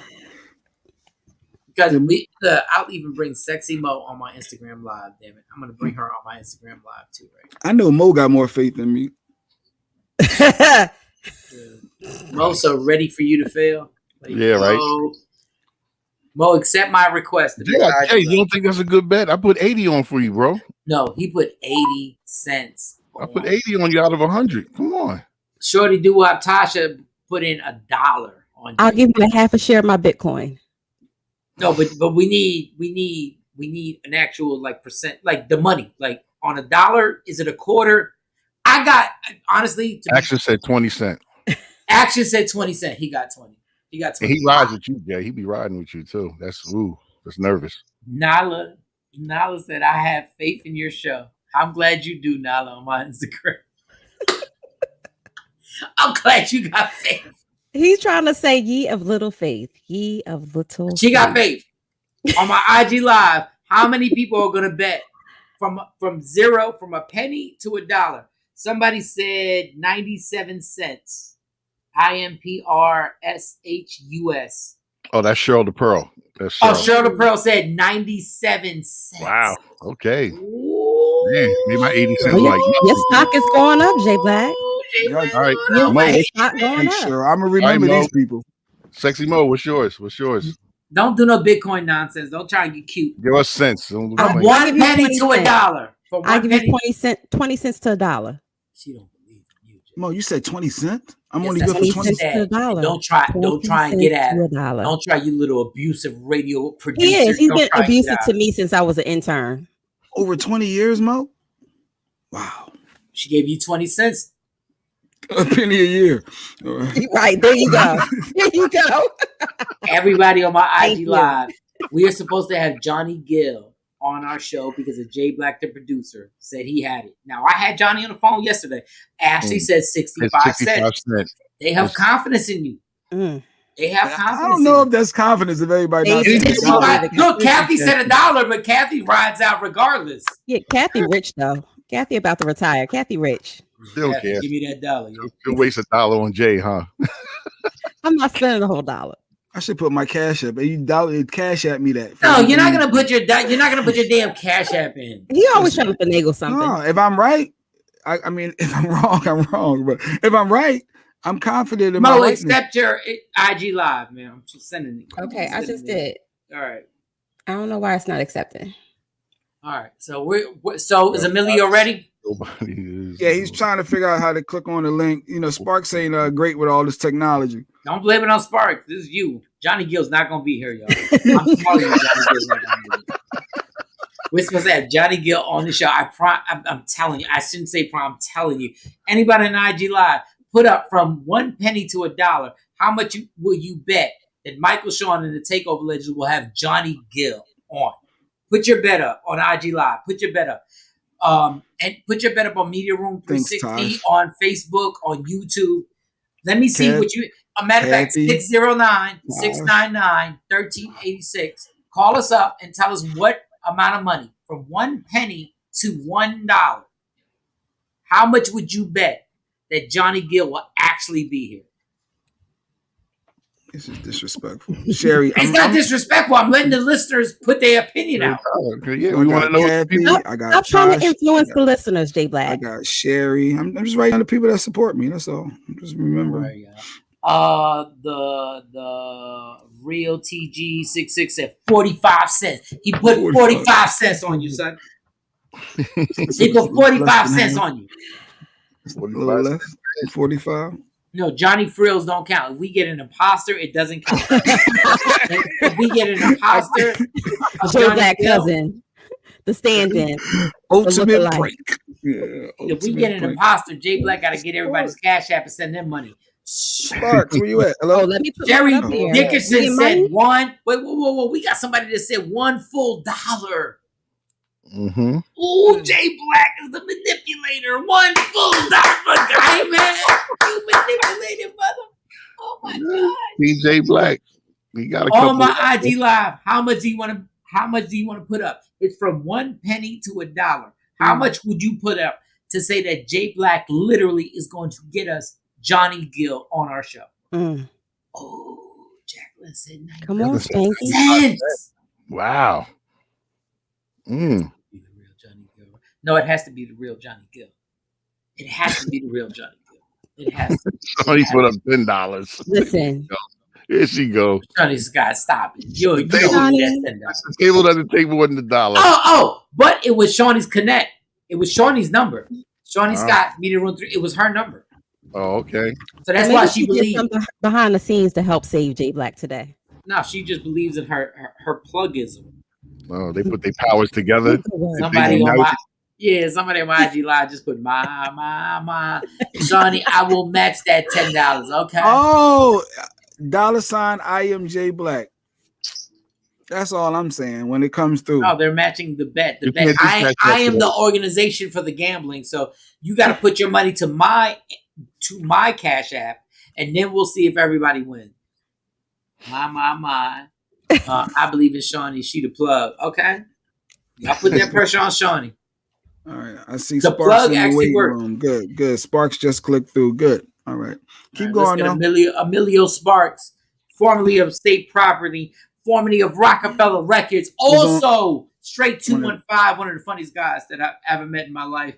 And I haven't seen him in years. Why, Jay Black? No, I was saying, for those who don't remember, Sparks was on one of Hove's he had the hook for one of Hove's biggest songs.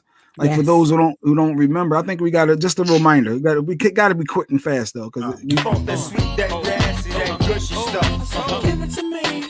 Give me that funk, that sweet. That's it. We can't play much more. Go ahead, Mike. Finish bringing them in. We got to get the story on that too. The real story. Ladies and gentlemen, Omillio Sparks. Bring him in.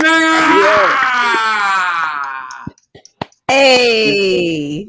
Turn your phone sideways. There we go. There we go. All right, Omillio, what's really good with you? Can you hear us? Yeah, I hear you now. What's going on there? What's good? What's good with you, big dog? How you been?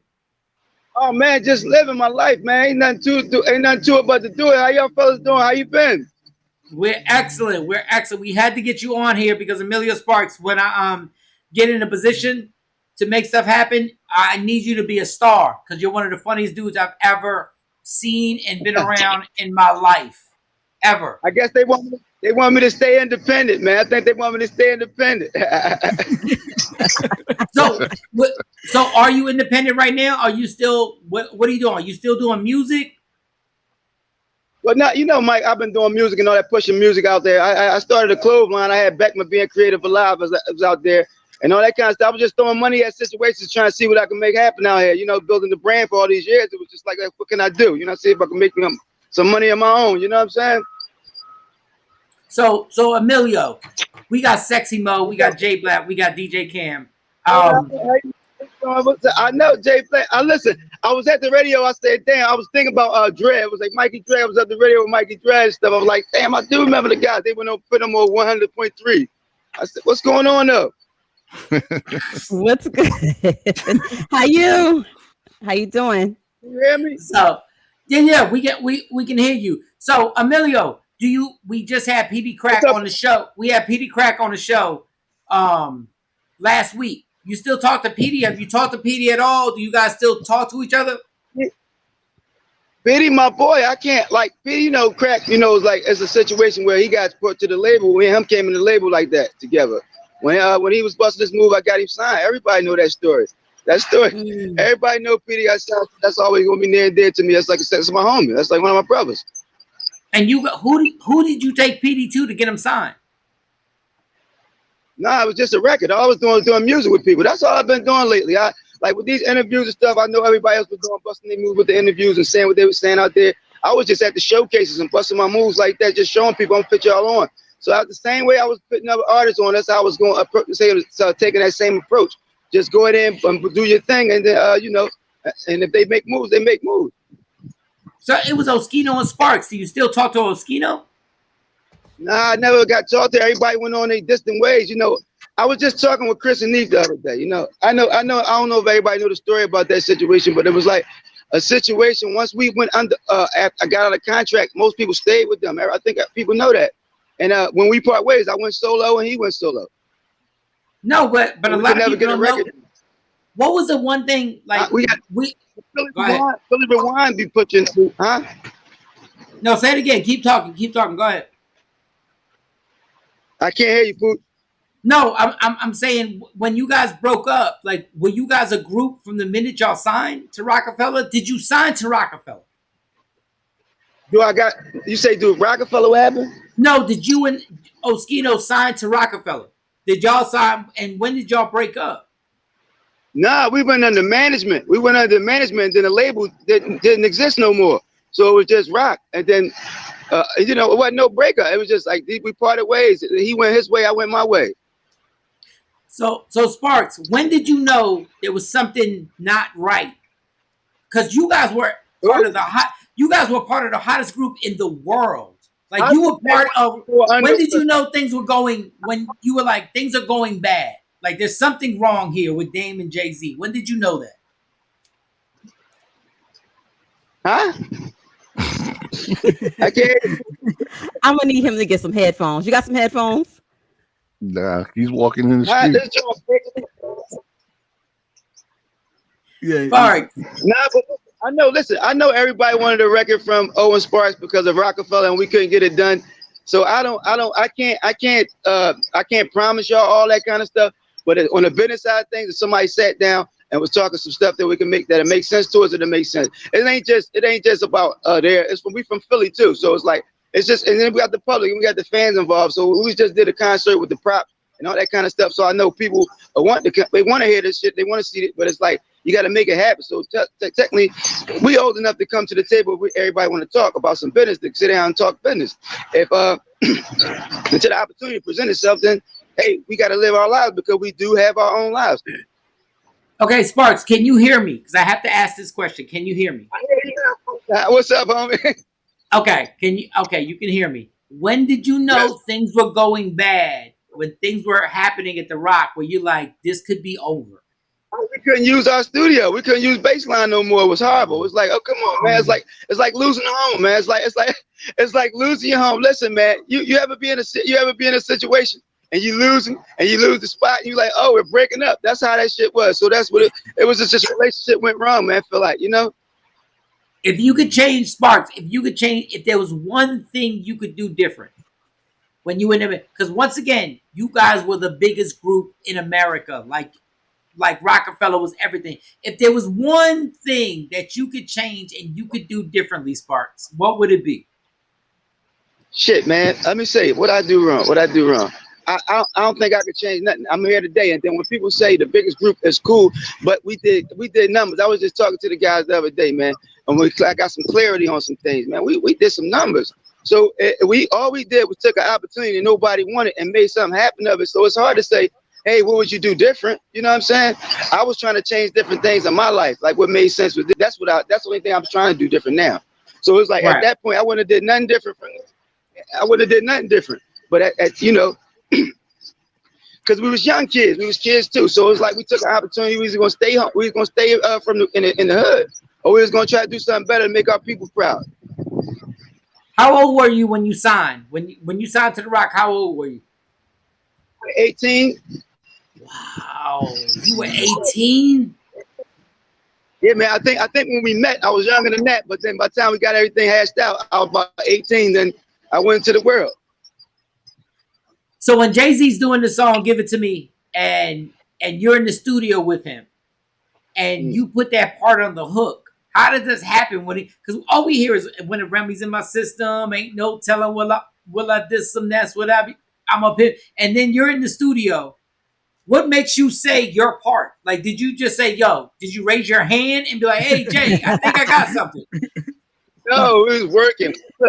We was working, man. It was one of them things where everybody grinding, and he needed a single, and I was in the other room working, and it wasn't even about stealing it, because I think if I seen somebody, if I'm not mistaken, they gave me my credit finally. So Omillio Sparks brand right there, that's enough said. It's like they finally gave you credit for that. So I'm like, bet.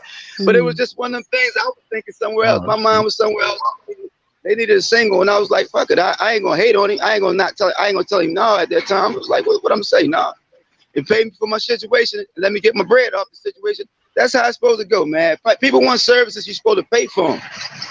Yeah, but Sparks, how did it occur? Did you just write it and tell Jay, or how did it happen in the studio? I can't hear you. What'd you say? How did it happen in the studio where your part came up for that song? How did it happen? Like, were you listening to the song? No, I was actually trying to record it. I didn't take his song. I didn't record it. I was trying to record it. And I think somebody told him I had a good record, and then he came over. He was like, "Yo, I'm in the single." I was like, "Fine." Oh, so wait a second. That was your song to begin with? Yeah, Pooch. I think we that. Yeah, It's Michael Shawn. It's Michael Shawn. It's Michael Shawn. It's Michael Shawn. All Puerto Ricans don't look the same. You say Puerto Rican. Hey, on the jaw, my fault, Mike. What's up with you? I know this voice is D1. Hey, Mike, I'm bugging. What's up with you, yo? Now his energy changed. Look, his energy went from here to here. It's early. So that was your Omillio. That was your song. For sure, that give it to me. Everybody knew that. That was my record. Everybody knew that. Yo, oh my God, that was your. Wow. What you say, Mike? No, I said I can't believe. Like, I've heard these songs, I've heard these stories before, but that was your song, and Jay said I need a single, and he just took it from you. Yeah, it is what it is, but I ain't bugging because we made history together. He made a little bit more history though, Sparks. He made a little bit more here. He made a little bit more. Sparks, did you get extra? How much money did you make off of that song? I finally got my check up there, and I went and got my own company. So I went and got my own publishing companies. I got my own situation, Mike. What I learned on business is that business is up and down. It's a dial. That's all it is. It's like it's an up and down. We throw money at situations, and we try to figure out how much we're gonna make off the situations. And that's what it is. It's our learning experience. We can sit around and cry over spilt milk, or we can sit and keep it pushing. At the end of the day, what happened? No, I said you're right. You're absolutely right. What was the name when you had the song? What was the name of the song? Had you already had a title for it? Yeah, give it to me. What you talking about, Mike? The hook was the song. The hook was the song, Mike. All Mike all Jim was the verses. Bro, he's trying to grab. Mike, I'm past that, Mike. I'm past that, man. No, Sparks. No disrespect. I know you're past that. But I've always said this. I've worked in Dallas. I worked on Hot 97. And I've always said the most talented individuals I was around was Petey and Omillio Sparks. Right. Yeah. And I think that you guys should be movie stars. And my thing is like, this story that you tell, it's not about you being bitter. It's that people need to know that the song was yours. Right. Like people need to know that the song was yours. And you should be everybody. And you should be it was. You should literally never have to work again. You should never have to work again because of that song. Do you get royalties for that?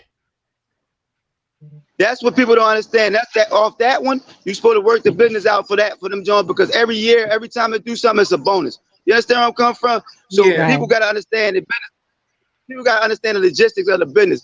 When you're talking like that, it's because, all right, well, boom, when we in the game, when we busting our move, it's money being made all the time. So we always constantly generating bread. Every time you talk, turn around.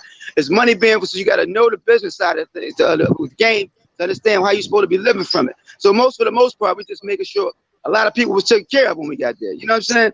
Right. That's all it be. Mm-hmm. Damn.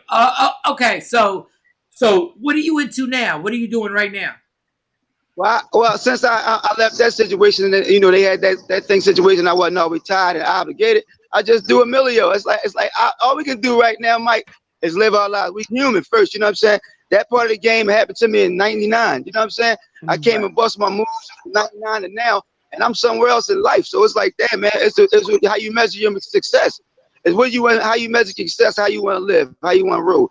That's that. You know what I'm saying? I come from a whole line of things. So now I'm somewhere else mentally. Right. Well, Sparks, this is where I want to get this. This is why I want you on my late night talk show. I want you to tell me what are the qualities that you look for in a wife. I don't even know if you're married. I don't even know. We can say wifey. Give me your qualities and what you need in a woman to be in your life like permanently.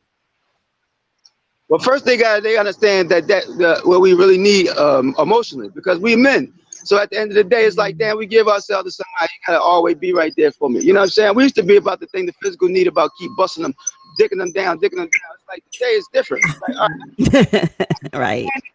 I'm addicted down, but we gotta like each other too. So that's why my whole interest, I express to that kind of stuff when I'm dealing with women.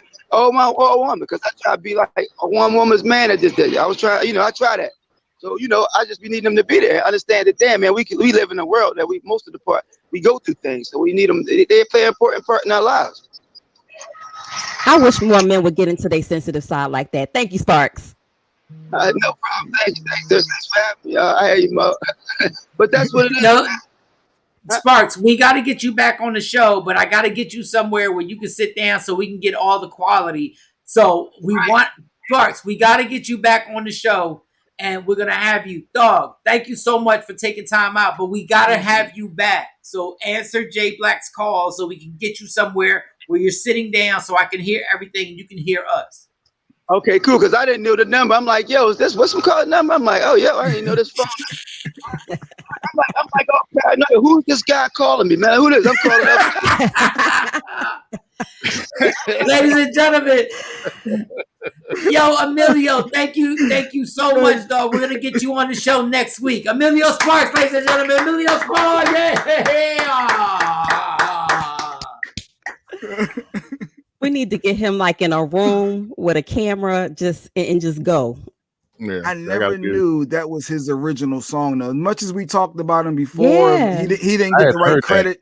He never got the credit initially for the hook because he just did it for opportunity. Yeah. He didn't get paid initially. So that was good. At least got that fixed. But I didn't know it was originally his whole song. And if you don't know any part of the song, you know the hook. Everybody know the hook. That was the hook. When that dropped, Mike said, That was a what serious was situation. the name of it? Oh, look who's in the waiting room. It's not even 9 o'clock. He's 4 minutes early. Oh, we got a special guest, Mike, in the waiting room. Let me find out. Oh man, Mike, we need. Let me find out. I should have bet more than 20 cents. We said we was going to make it happen, Mike. If everybody on my IG live, I'm going to go with Jay Black right now. Jay Black claims that we're about to talk to Johnny Gill. Mm-hmm. He claims we're about to talk to Johnny Gill. I still don't even believe it. On my IG live, spread the word that on Free Agent Radio and Media Room 360, we're about to talk to Johnny Gill. Hopefully he's not in the same North Philly backyards that Emilio Sparks was. Nah, never that. That was real. That was real. That was real Philly all day. My cousin is lusting over Johnny Gill so crazy. She sent me blatantly, knowing the whole family could see it. She put a little caption. I need to show my lust and my manner and all this other. I'm like, girl, everybody can see this. He was everybody's chocolate bar. If Johnny's in the waiting room, was it 85 cents? You bet me 85 cents, right? You bet me 85 cents. I didn't believe in you at all. I didn't. I need all my 85 cents when we bring them up. I need it all. I'm gonna put my cash app up. Matter of fact, like I'm not cash apping 20. No, you want 20 cents? You want 20 cents? I'll cash app you 20 cents. Are y'all ready? Are y'all ready on IG Live? Do y'all want Johnny Gill right now? Let's go. Let's go. Bring ladies and gentlemen. Iconic. One of the most legendary singers. A man who did something so amazing, which is he already had a successful solo career. Mm-hmm. And then he got with an iconic group and turned all the way up with that group. Because everybody knows the biggest voice on that group was Johnny Gill. Well, I just gave it away. Ladies and gentlemen, Mr. Johnny Gill. Johnny Gill. Johnny Gill. Oh, it's Johnny Gill! What's good? Can we turn your phone sideways, Johnny? Can we turn it sideways? Let's see how we can do this here. Let's see. So, okay. You know, I'm just, I'm challenged when it comes to this stuff. No, but Jay Black, don't worry. There we go. Johnny Gill. Yo, wait a sec. We got Johnny Gill. Tell by the voice. Yeah, that's the official one. It's good to see you, but now I owe Jay Black 20 cents. You owe him 20? I owe him 20 cents. Yeah, nobody believed. Okay, Johnny, let me explain something to you before we get into this. How we got to your number. So we're doing this, right? We worked in New York on Hot 97 with Jonesy. We worked in Dallas and done a whole bunch of stuff. So we're going through our contacts because we just want people to get on. So we had Bill Bellamy, we had Lunell. So we're just going through our phone list. And Shawnee Scott, she has your number. So we just happened to call. So I have the phone to the microphone. I'm not thinking you're going to answer. I'm like, there's no way Johnny Gill's going to, and you answer. Absolutely. Let me tell you something I learned in this business many, many, many years ago. You leave no stones unturned. And the way I've stayed in this business for a long time, I never pick up the phone just saying hello. I pick up the phone going, I'll take it.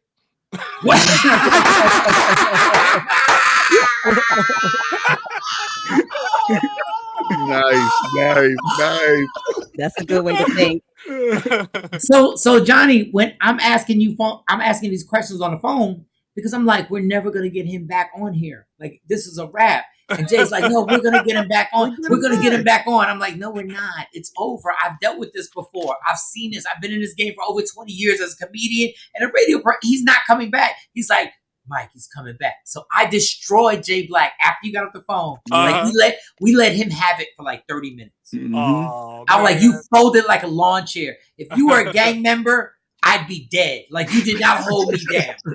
Well, let me tell you, my word is all I have, man. And that's why when I say I'm going to do something, I do it because I've learned many, many, many years ago, man.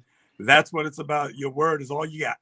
Yep. Okay. So even though I didn't believe Jay Black, and I never do this, even though I didn't believe Jay Black, last night I was actually thinking, if I talk to Johnny Gill, I need to get a lot of stuff out here. So number one, we're going to start slow. Number one, yes. We're going to start slow. Number one, when did Johnny Gill know that he could sing? When was the moment that you were like, oh, wait a second? I knew when I got my first check and I went and bought me a gold nugget ring and a nugget watch and Yes! to go through it. I was like, this is home. And I was like, shoot, I can do this. I was like, I'm in the game. The gold nugget. That's when you knew when you actually got the money for it. I got that first check. I was like, hey, for real? They paying me to really do this? Yeah, that's true. I didn't get the gold nugget. I was just happy that I had some money. When you first get on and you get a record deal, and then you do that song with Stacey Lattisaw. Mm-hmm. How old are you when you do that song? I think I might have been probably maybe 17 or 18, I think, because the very first record I did, I was 16 when the first album came out. And then I think we did did another album, which was, I was 17. Yeah, I think I was 18 when we did the duet album. Yeah. So you do. Yeah. So what is it like at that moment when, like, I don't even know what it's like to put out an album at 16 and be that incredible and put out an album, because you had a grown man voice when you were 16. Dog. Yeah, yeah, and it caused me a problem because the label kept saying, the president of the record company kept saying, you know, everybody kept saying he's just a little boy, but he sounds like a grown man. And they were saying, you know, he said he always told me, he was like, hey, I knew we had something. And he said we just had to wait for the body to catch up with the voice. But yeah, it was a challenge for them. It was a challenge trying to figure out how to make that work. But you know, they did, and God bless him, because he stood in there, and it was like, hey man, this kid is talented, and we're not letting him go. So, you know, and he was right. Right. No, he was definitely right. He was definitely right. He was definitely, and this is the crazy thing about it. At 16, you have this grown man voice. So then, when does everything in your career take off? When you realize that you're actually famous? When is the moment that happens when you go like, wait a second, I'm famous. Like people know me. Wow. Wow, that's a good question. When did I? You know, I thought I was famous the first time I heard my record on the radio. That's what I'm talking about, John. That's how I would have felt. Hell yeah. I was like, y'all shouldn't have never gave me one. I'm like, I need all y'all hoes to line up. Y'all heard this off. I was in the candies. I was like a little kid in the candy store. I want this one. Give me you. Give me you. Give me you. There we go. There we go. There we go. And man, there's so much stuff to ask you, because then this is where I want to go with it. You're 16. They don't know what to do because you sound like a grown ass man. So they can't sell you as a kid because the voice is like, you're 16, but you got like mothers who are 40 vaginas getting moist at this point because your voice, you're like, you're grown. But then you have a solo career that we always look to you as our standard. Like my generation had Johnny Gill. Mm-hmm. That's the only person we could put next to Luther and Teddy Pendergrass. Yeah. You were our resort. Like I could always go, yeah, but we got Johnny Gill. And then you started making songs where it was like up tempo and stuff like that because the things had changed. And you started making up tempo songs. Yeah. And you were doing your thing. Who came to you and said, you know what? We need to put you on New Edition. Like whose idea was that to take you back to the 16-year-old to be like, now you're going to be part of a band? You know, it was actually I always say it was a freak of nature when I think about it, because the reality was when I moved out to LA, and when I moved out to LA, I was still a solo artist.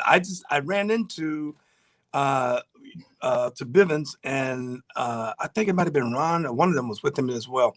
But it was crazy because we all started at the same time, and we would cross paths. So it was just, we ran into each other at a Whispers concert, matter of fact.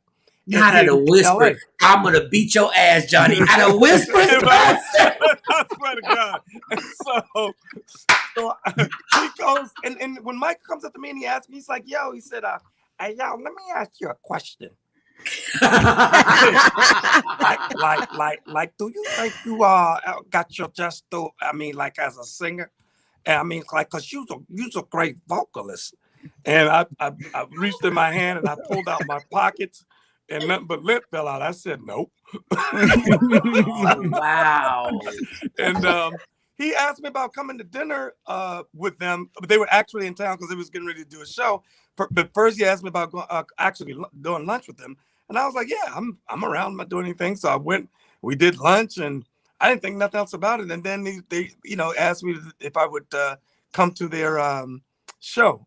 They was playing guess what, the Ice Capades. Are you serious? Wait, whoa, you're serious? I'm dead serious. So I actually go to the Ice Capades to the show, and then they wanted to do dinner, asked about doing dinner the next day. And I'm going, what? Why are they asking about doing dinner? And then I started thinking, I'm like what are they up to? Like, are they trying to? And then I thought, nah, that definitely can't be. And sure enough, we went to dinner and we all talked, and then they were just saying that they wanted to go back to having a 5-member group because of the choreography and all that stuff. Mm-hmm. It looks more effective. So I didn't know at the time they was having some real serious internal issues at the time. I had no idea. Mm-hmm. And so I'm riding along with the, okay. And when they asked me that, I thought, I was sitting there and I'm thinking, hell no. My first thought was like, oh, hell no. What am I going to do with these? They dance and sing. I don't. So no, I just sing for real. Johnny, what's your Instagram? It's Real Johnny Gill. Real Johnny 22. Okay, because I want to see if I can get I can get you on my all right. If I can get you on my Instagram live, because people are like fiending to see you on my Instagram live right now, and I'm gonna see if I can invite you. Okay. Let me see if I can get that. Or Jay, can you? Okay, we'll see if we can make that happen. Okay, so you see them at the Ice Capades, and you're like, hell no, I'm not gonna do this spinning and dancing, and this was a running joke. This is how we got to Johnny Gill. This was a running joke when I said, Johnny is a singer. Like, I love New Edition. Uh-huh. But I never pictured Johnny going, Candy Girl, you're all mine. I was like, that's not Johnny Gill. I made several calls to ask some of my friends. I was like, man, what do you think? And my friends were saying, hey, listen, you got to look at it this way. Those guys are hot, the hottest young boy band in the game. Right. And they were just saying that, that would be even Gerald Busby at the time, God bless his soul. He told me, he said, this will then give you a better springboard to do your your solo album and getting that exposure that you really would need. So you guys, you bring something to the table. Both of y'all bring something to the table. So, and I kept sitting there thinking, but how's this going to work? Because I remember the day that they brought me over to meet Brooke, and they wanted me to just try and do a cross step. I remember Brooke looking, and he put his hand over his head, and he goes, "Oh, you are you kidding me? I'm not God. Yeah, this is a miracle."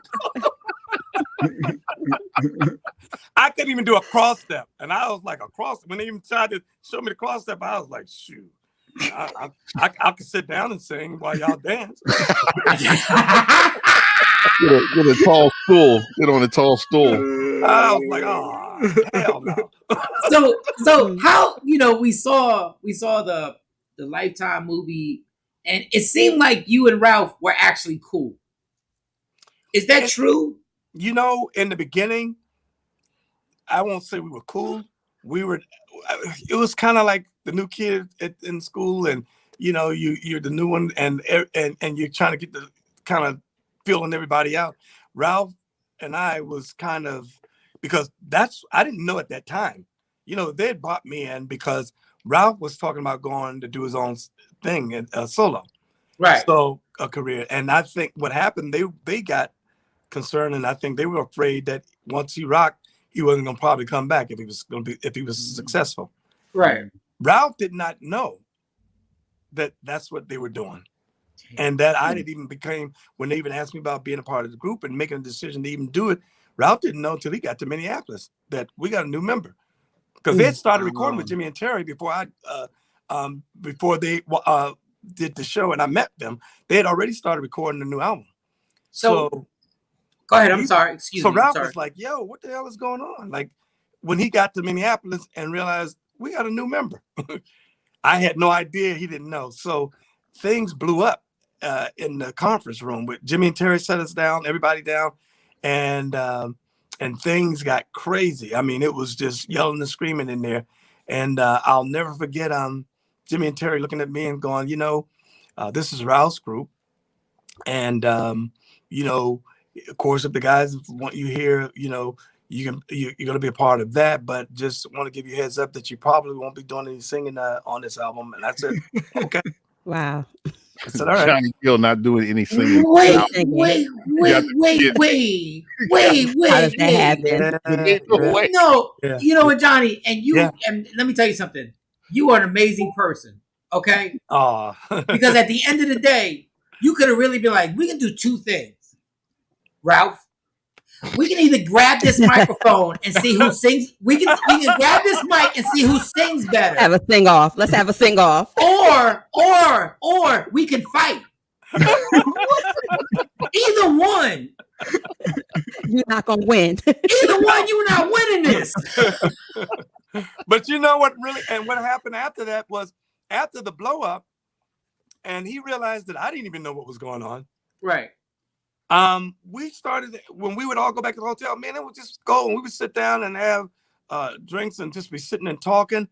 And we began to realize that we had a lot in common. And it was crazy how we just started bonding. And from that point on, man, it was just things just kind of got to a point where I would go in, sing some of the demos of the songs.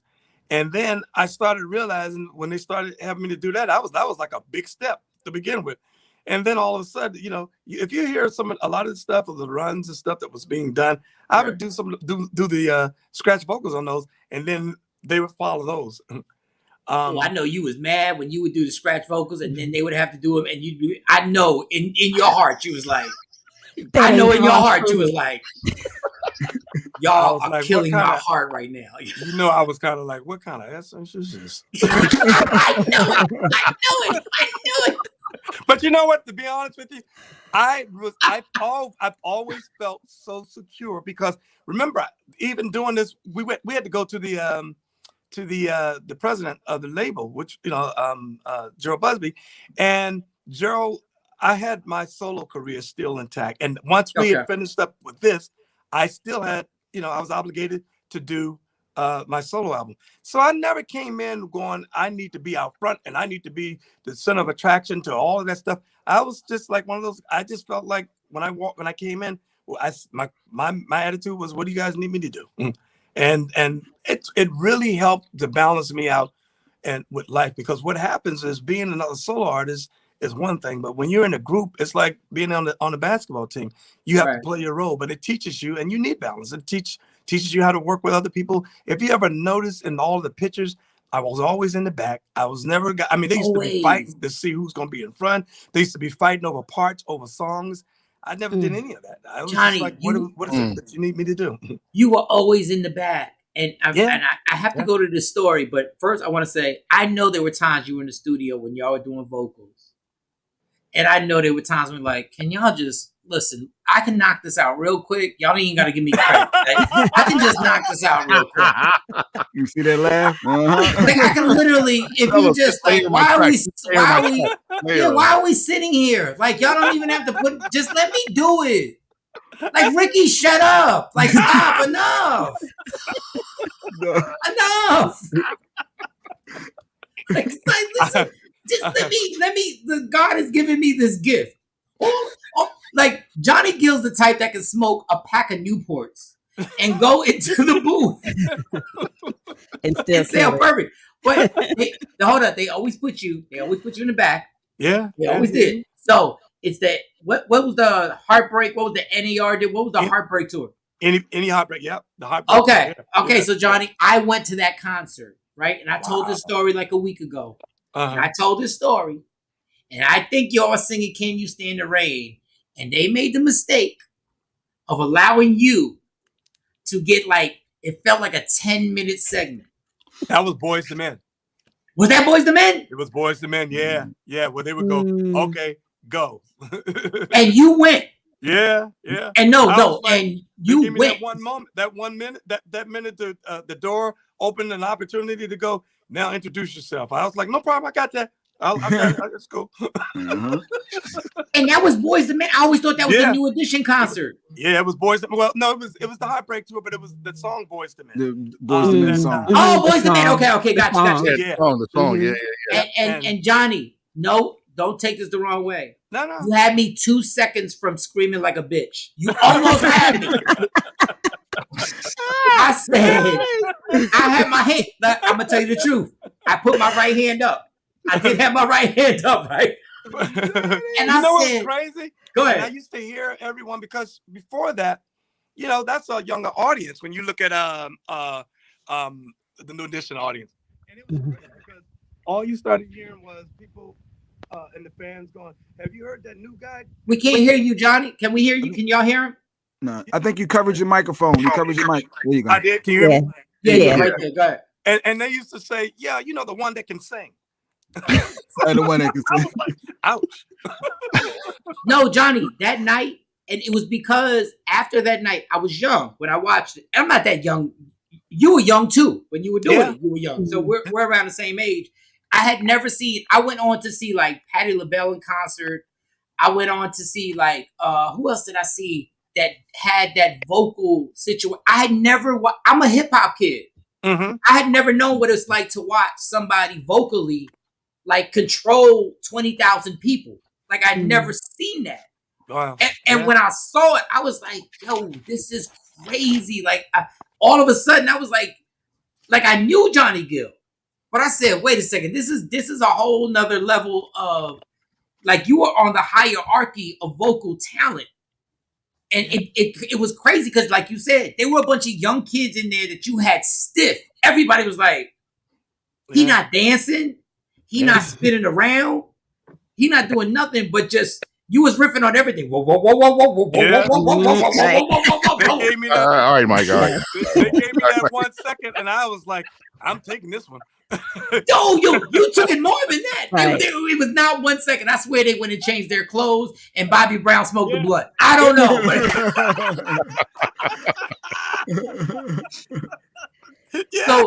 So in New Edition, when did it get to the crazy point where it was just like everybody? Because I always say, like Cam and Jay Black get mad at me because I always say I want my own tour bus.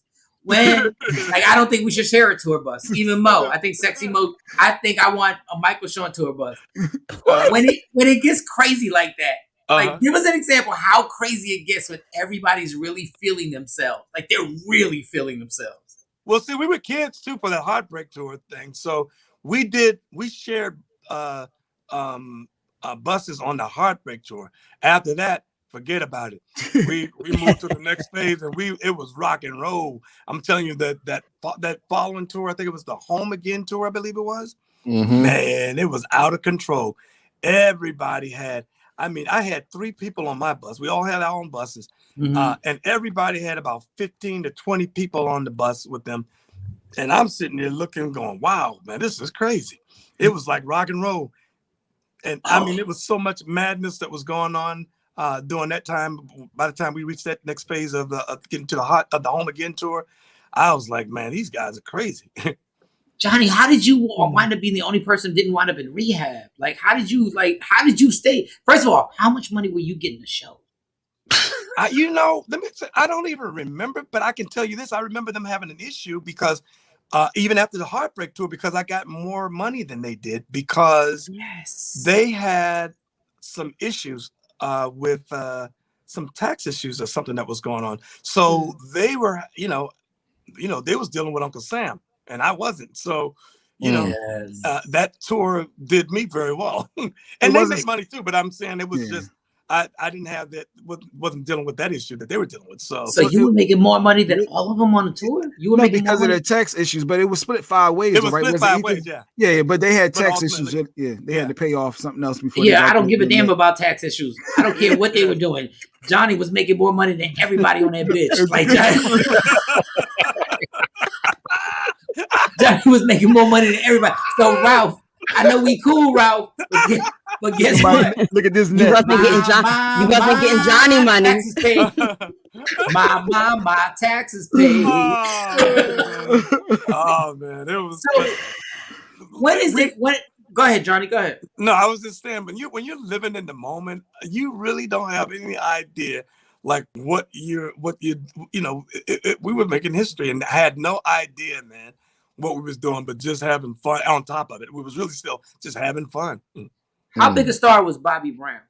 Like how big a star was he? Like we see it, but you were in the business. He was actually at that time. He was just starting to blow up. So he was, just getting going, and, he was still kind of on the same level as everybody else as a group because he was always considered, it was Bobby Brown, one of the members used to be in New Edition. So, but he, and it seemed like on the tour he had just started rocking, started blowing up. And right after the tour, he was, the album was started, was on fire, and then he took off and started rocking, doing his own thing, and it just went through the stratosphere. Man, go ahead, Mo. Mo's dying to ask you a question, so go ahead, Mo. Go ahead. No, one of my questions was that, like, because you had such a strong voice when you came on the scene, did you train Ricky Bell? Because I swear his voice got better, more mature. His sound got more mature when you came aboard. They all would listen to Ralph, all of them. They would come in while I was recording and just be sitting there listening. And I've seen them at times, they just shake their head like, wow. Yeah, exactly. And then they were the ones that gave me the nickname Skills. Because when I was doing the downtime, if I wasn't in there recording, I would be in the other studio room. I'll pick up the guitar, or I'll pick up the bass, or I'll start playing the keyboards or the drums. And they just would be sitting there looking, going, it was like, wow. And so somebody at one point goes, this nigga got skills. Skills. You were jumping from the free throw line, Johnny. You were jumping from the free throw line. And you know what's crazy? I never thought about it. Like, I grew up in church. My dad was a minister. And I was always intrigued by instruments. I never thought there was anything really different or special about picking up instruments. I taught myself everything. I mean, I would just look at an instrument and I'll figure out how to play it. And one time, one of my friends said, yo, you're a freaking freak of nature, right?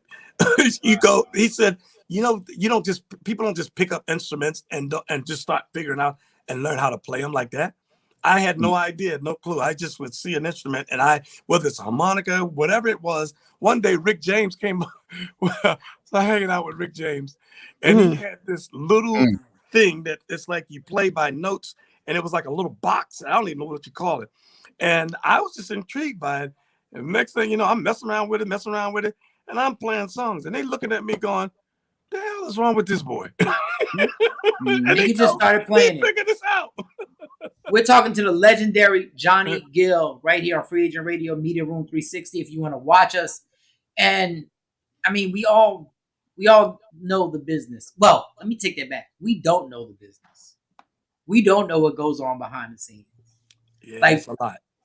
What is the stuff? What are the things that you have gone through that are crazy and that people will never understand how hard it is to deal with this business right now, and the sharks that are out there and the people that are trying to destroy you who claim to be fans? Man, it is a cutthroat business. It is people, everybody. The one business, I think the one thing that I really, feel like we need to become a little stronger with, and that is in our music business, in the music game. We're the only ones that don't really have a union that us. If you think about it, it's like when you look at a lot of the older artists and people that are come and gone that don't have get benefits and the things that we should be doing, to be standing together in unity to say to these record labels who have been screwing us for 100 million years, that we're not rocking like that. And if we're not getting this and you're not treating us like this, we're not doing that. But it's every man for himself. And it's always been that way with this business. And that's why we've watched this business completely just kind of dwindle down to what it is and what it has become, because we never had that kind of unity and support or union. And think about it. I mean, no matter what happens in basketball, football, and some of the other in sports, and they all if you go across that line when everybody else is making a stance for something, you're mud. But it's like everybody realizing being forced to say we got to stand together in order to get some change here. We've never had that, and that's why the industry has always been able to do what it's been able to do. The labels have just screwed us and have turned us upside down. Wow. And I this is selfish of me. There are two people at the top of my list doing radio and not understanding that when you get on this microphone, the things that you say or joke about somebody personally. Yeah. You're dealing with somebody. So Dave Chappelle, I've never got to apologize to. Wow. Because I did an interview with Dave Chappelle with Jonesy on Hot 97. And I truly did not know what was going on behind the scenes and what he was being accused of. And I said something. I said, Dave, what you high right now? And I didn't know what was being done to him and the fight that he was going through. So, boom. Wow. I'm going to apologize to you directly to your face for jokes that I wrote simply for the stuff that Wendy Williams started about you. I remember. And stuff that she said, and we ain't got to get into all that. Yeah. The fact of the matter is, I didn't know whether they were true or not. I was just trying to get a check and write some comedy behind those jokes. Yeah. How did you deal with those rumors and what was being said about you being a superstar and iconic other superstars? How'd you deal with that? Listen, it was tough, and more so, it wasn't tough for me. I'm good. It's like, listen, most people look at me and you think I sing and I put a mic in my hand. But for those that do know me, they know I ain't got no problem putting a fist down somebody's throat. I'm that guy. R&B thug. I love never, it. And it was not so much about me more so than it was about my family, because they don't understand that stuff, that when people are making up lies and rumors, they don't get it's, they only know that other people, their friends and family members or other people believe that stuff. And so you got to, when you're, like you was just saying, it's like, people don't realize when you're doing something to someone like that, it's like, you're not just impacting them or affecting them. You forget about, they have family, and, I at the end of the day, I remember saying, I was like, who started this? And I said, I remember someone telling me one day, and it was like, listen, my friend, welcome to showbiz. And guess what? You have now made it. Because they were saying every male artist that comes out and have a huge following with women, you're always going to be considered gay. They call you all kinds of names. And I was just like, wow, well, I don't want to be in the business if that's what I got to take on. Right. But the reality was that was a part of the journey. And yes, did it hurt? Absolutely. But at the end of the day, the one thing I never wavered from, whether it's my friend, my best friend, my brother, Eddie, I never walked in front or behind. I was like, listen, I don't get whatever somebody's got to say. The one thing that has never happened throughout all of the rumors and all that stuff, nobody ever walked up to me and in my face or has ever asked or said anything crossways to me about that. They would all talk behind, but I always said a real man can come. And I've always said, if you come here in front of me talking that, and I said, if you walk away on 2 feet, I'll be whatever you want me to be. No, and you know what's crazy, Johnny, and how immature, and how hungry we are. And I'm not taking myself out of the business. I have been hungry to try and crack a joke to make people laugh or whatever. But then I think about it, the way you and Eddie were rolling, and I'm gonna say it. Yeah. If somebody saw me and Jay Black, we together all the time. All the time. Let me tell you. Yeah, like Jay stayed, when Jay drank too much, he stayed upstairs in my house. Yeah, I was let me tell you, I think everybody at some point, maybe you haven't, but most people in their life, you only hope and pray and wish that you'll find and have a best friend, somebody that you will tell and can ride or die. Listen, I never questioned anything that Eddie did or said, and all I knew and have always felt and said, because that's my brother, my road dog, I'm like, yo, let's rock. What we doing? Who do we got to go and fight? What are we doing? Never questioned anything and was like, give a fuck what they said. And I remember Eddie saying one day, he said somebody was doing a joke. He was doing comedy one night, and somebody was yelling and screaming and yelling and screaming. And he told him, he said, "Shut up, nigga, before I knock you out with my wallet."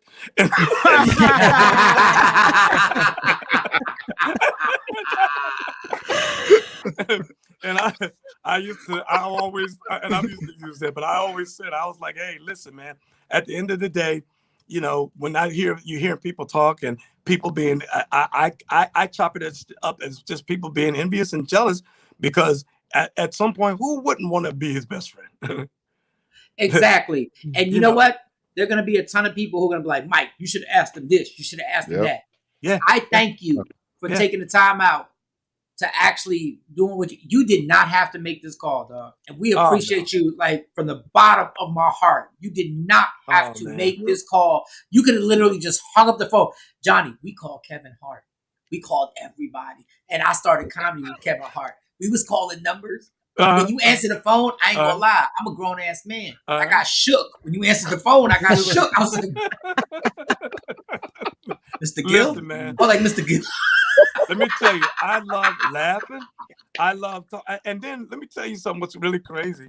I deal with, because we have so many of our buddies. We used to sit around and would start 8 o'clock at night to 8 in the morning over at Eddie's, where it's like, I'm talking about a whole crew of us just going at each other. I'm talking about like from 8 at night to like 8 in the morning, just going hard on each other. So I've never been afraid or ran or was afraid of walking into anything. I'm like, no, I can handle mine and I'm good, but I'm just grateful at the end of the day, man, that moving on and moving forward with life, that it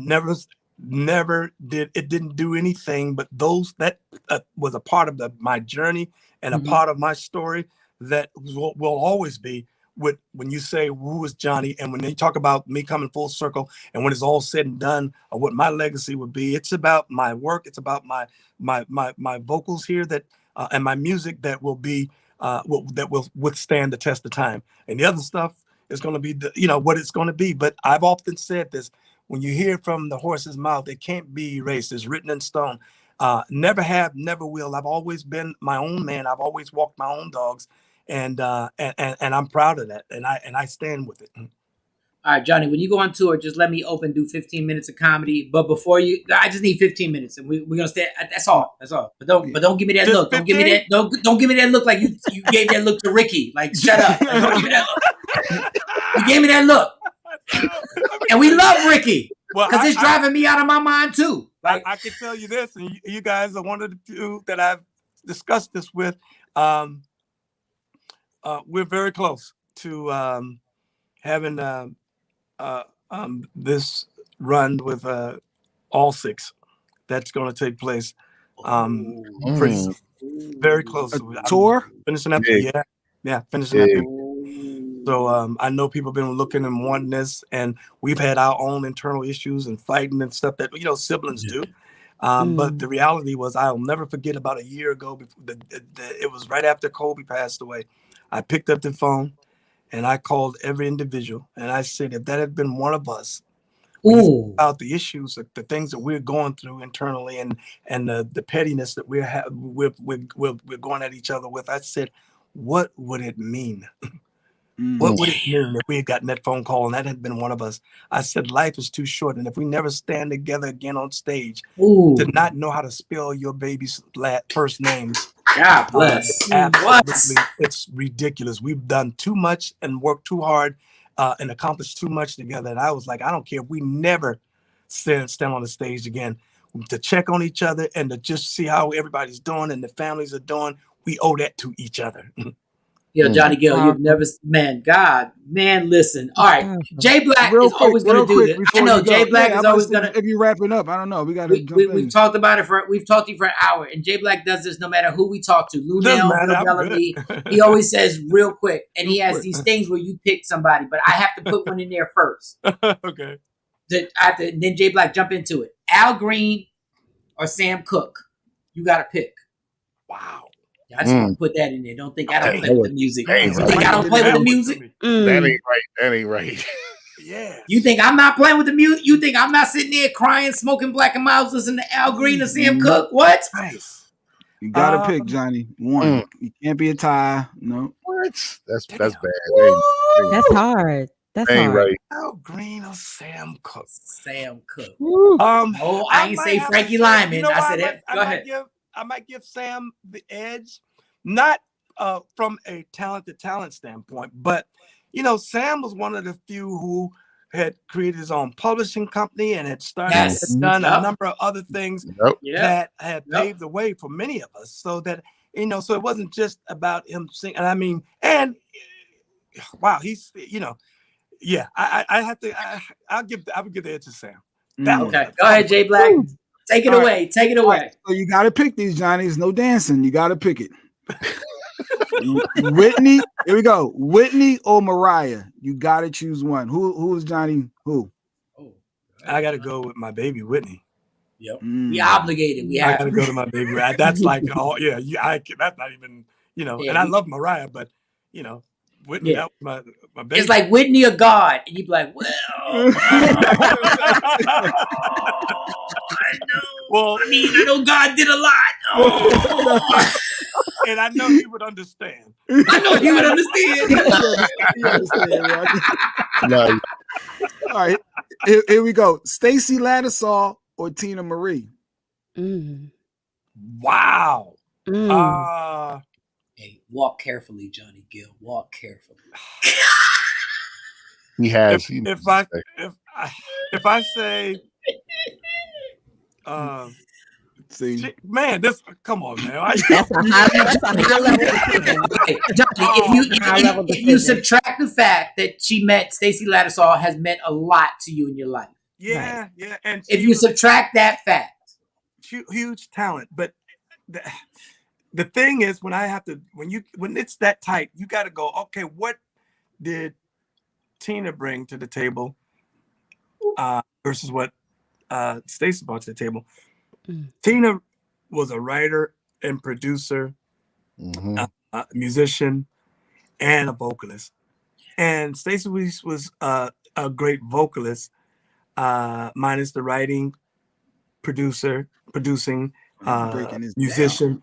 So I'd have to give that to Tina on those bases. I would love. We need to have Johnny Gill as a judge for like American Idol or America's Got Something, because you were so polite. I love Stacey Lattisaw, Johnny. I love Stacey Lattisaw. We're not gonna take that long to figure out between Stacey Lattisaw and Tina Marie. We're never gonna take that. And I love Stacey Lattisaw. We are never gonna take that long. Okay, so who would you have taken between? You had to break it down. I think Tina Marie may be one of the most underrated artists simply because she wasn't the race we wanted her to be. Right.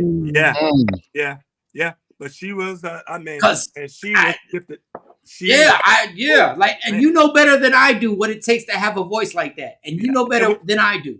I remember when she passed away, I was in Japan and they called me and asked me to come to fill in for a show that she had to do. So I had to shoot straight from Japan, straight to Atlanta to fill in and do the show because she had just passed away. And man, that was probably one of the hardest things that I had to do because I knew Tina, and she was awesome. She was so cool.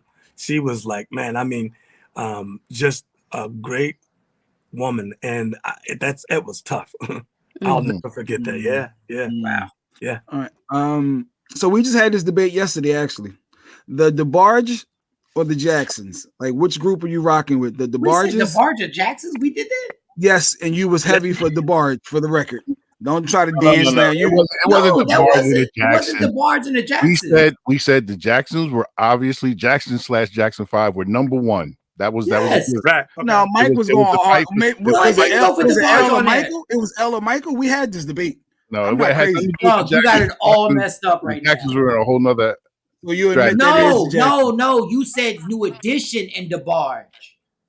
You said New Edition and DeBarge, and I said New Edition. Okay, sorry, Johnny. You get caught. I did hear You did hear yesterday. I didn't hear the Barge name that came about, but I'm trying to think. Oh no, I think it was the Jacksons actually. Yeah, Mike said it. I see who Johnny was. No, it wasn't the Jackson 5? I thought you said the Jacksons, or the Barge. I thought that's what I said. I know he did, but okay. No, because there's no. First of all, there's no way because I don't think anybody. I don't pick any group over the Jacksons. You said New Edition. You were playing New Edition songs on the phone. You were playing New Edition songs, and I played the Barge songs on the phone. Yeah, that's and I said New Edition sold more records than the Barge. They actually did. I just said there's one DeBarge album that I think is greater than any New Edition album. So Really? Sorry. Let's just get back to Johnny. What album was that? It wasn't any album. It wasn't any Heartbreak album. You want to play, Johnny? I'm playing with New Edition. Now, Johnny, you sing better than anybody on the Barge. You sing better. But y'all, New Edition ain't got one song better than All This Love. Now, you go. Listen, your turn. I can't, listen, I couldn't even fight you on that one. Because All This Love and Love Me in a Special Way. Can you sing a little bit? Can you sing a little bit? Oh man, which one of All This Love? Anyone? All this love is waiting for you, my baby. And I used to think, who's that girl? Oh, I love how you make me feel this way. My love is getting stronger every day. See, all I could do was play the song. Jay Black didn't feel it like that. See, if I could have sang the song, he would have stopped. But and we love New Edition. So, okay, is it new? It can't be New Edition. It can't be the Jacksons and the Barge because it's the Jacksons. You got to give them a better one than that, Jay Black. I mean, that's hard. Nobody's gonna beat the Jacksons. All right, I'm gonna switch. Go ahead. Who you got? How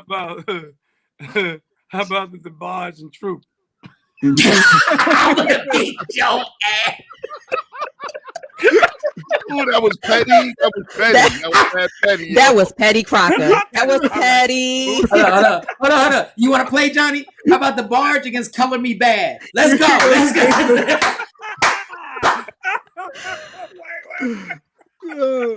I'm going the Barge hands down. Unanimous. Not close. The Barge is another bad creation. Let's go. I can't. Let's play, y'all. Yeah, I play too much. Hold on. I got one for Johnny because he's gonna be biased. Okay, so Johnny, it was you, Ralph, and Gerald Levert, right? LSG. It was me, Gerald, and Keith Sweat. Oh, you, Gerald Sweat. Yeah, or LSG. LSG. Could y'all battle? It was Tank, Genuine, and Tyrese. So if y'all had a battle, would you win? Like how confident are you in that you can take out? That's a good little. I know y'all had to have sing-offs. Y'all ain't never had sing-offs. We never had a sing-off, but I mean, if you talk about LSG, you talking about Gerald, you talking about Keith, you talking about myself. That's a KO in the first round. Nice. I like it. I like Johnny Gill's gangster. Okay, let's keep it real. Keith might have been the weak link on that team. He might have been the third guy to take the shot. That's all right. We carry him.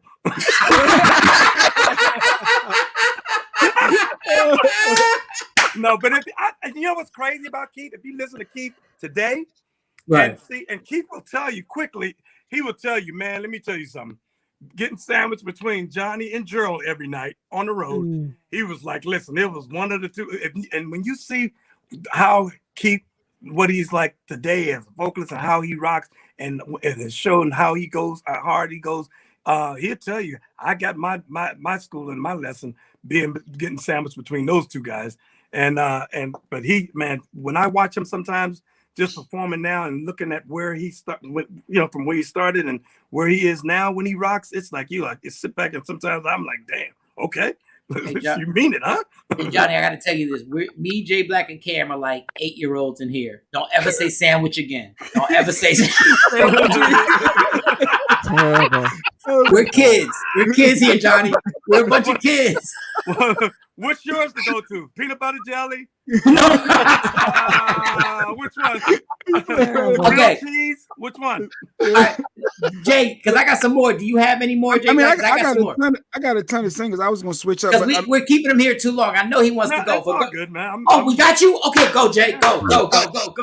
I had Marvin Gaye and Teddy P. I had them for you to choose Marvin Gaye or Teddy Pendergrass. You are murdering. Jesus. You gotta pick though. Why? You know that's not fair. No, that's a good one. Life ain't fair, Johnny. Life ain't fair. Life ain't fair, Johnny Gill. We're speaking to Johnny Gill. I gotta go Marvin. I have to go Marvin. Why? Because he was before Teddy, and then Marvin also did songs that were ahead of his time. I mean, today when we still listen to what's going on, I mean, Jesus, look at this. It's still going on. Still going on. And Teddy was just straight raw, but it was like, you know, Teddy was more one of those kind of artists too, to me, that, you know, you put his music on, you know, you was gonna score and get a home run with your girl. It wasn't no in between, no question, you know. And even if it wasn't your girl, even if she was like, if she wasn't your if she girl, was mediocre, she was like a 5. Like, I'm obligated. I have to smash you. Like, I have. Even if you just borrowed it until the song went off. That's real old school. 2 more. All right. I got 2 more. I got 2 more singers for you. Beyonce, Alicia Keys, Johnny. Beyonce, Alicia Keys. That's an easy one. Come on. You know, you got to go Beyonce. Okay. How you? I mean, Beyonce, sing, dance, act. She's got the whole 9, and on top of it, she is absolutely. When you watch her style as a vocalist, period, and you know I'm a vocalist, so that's the first thing you're looking at. But to watch her actually, Beyonce could go with rappers and lock in and fit right in. She could go toe to toe, stand up, and just have a straight up singing vocal contest, a performance. She can go any direction, and you know, and I love Alicia too. But Beyonce got too many weapons. She got a lot of weapons. So when you say that, so when you see Chris Brown not dancing, when you see these younger guys, even though they're not even younger anymore, like I call them younger guys because they're not even younger anymore. They've been in the game for a long time.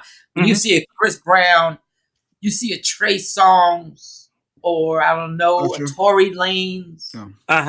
When you see them vocally, do you love the songs and go like, I know what they can't do, but I just appreciate their music? But vocally, what do you think about it? I'm gonna tell you, people can sleep on Chris Brown if you want, but Chris vocally is a beast too. His dancing, obviously, we know what he does there.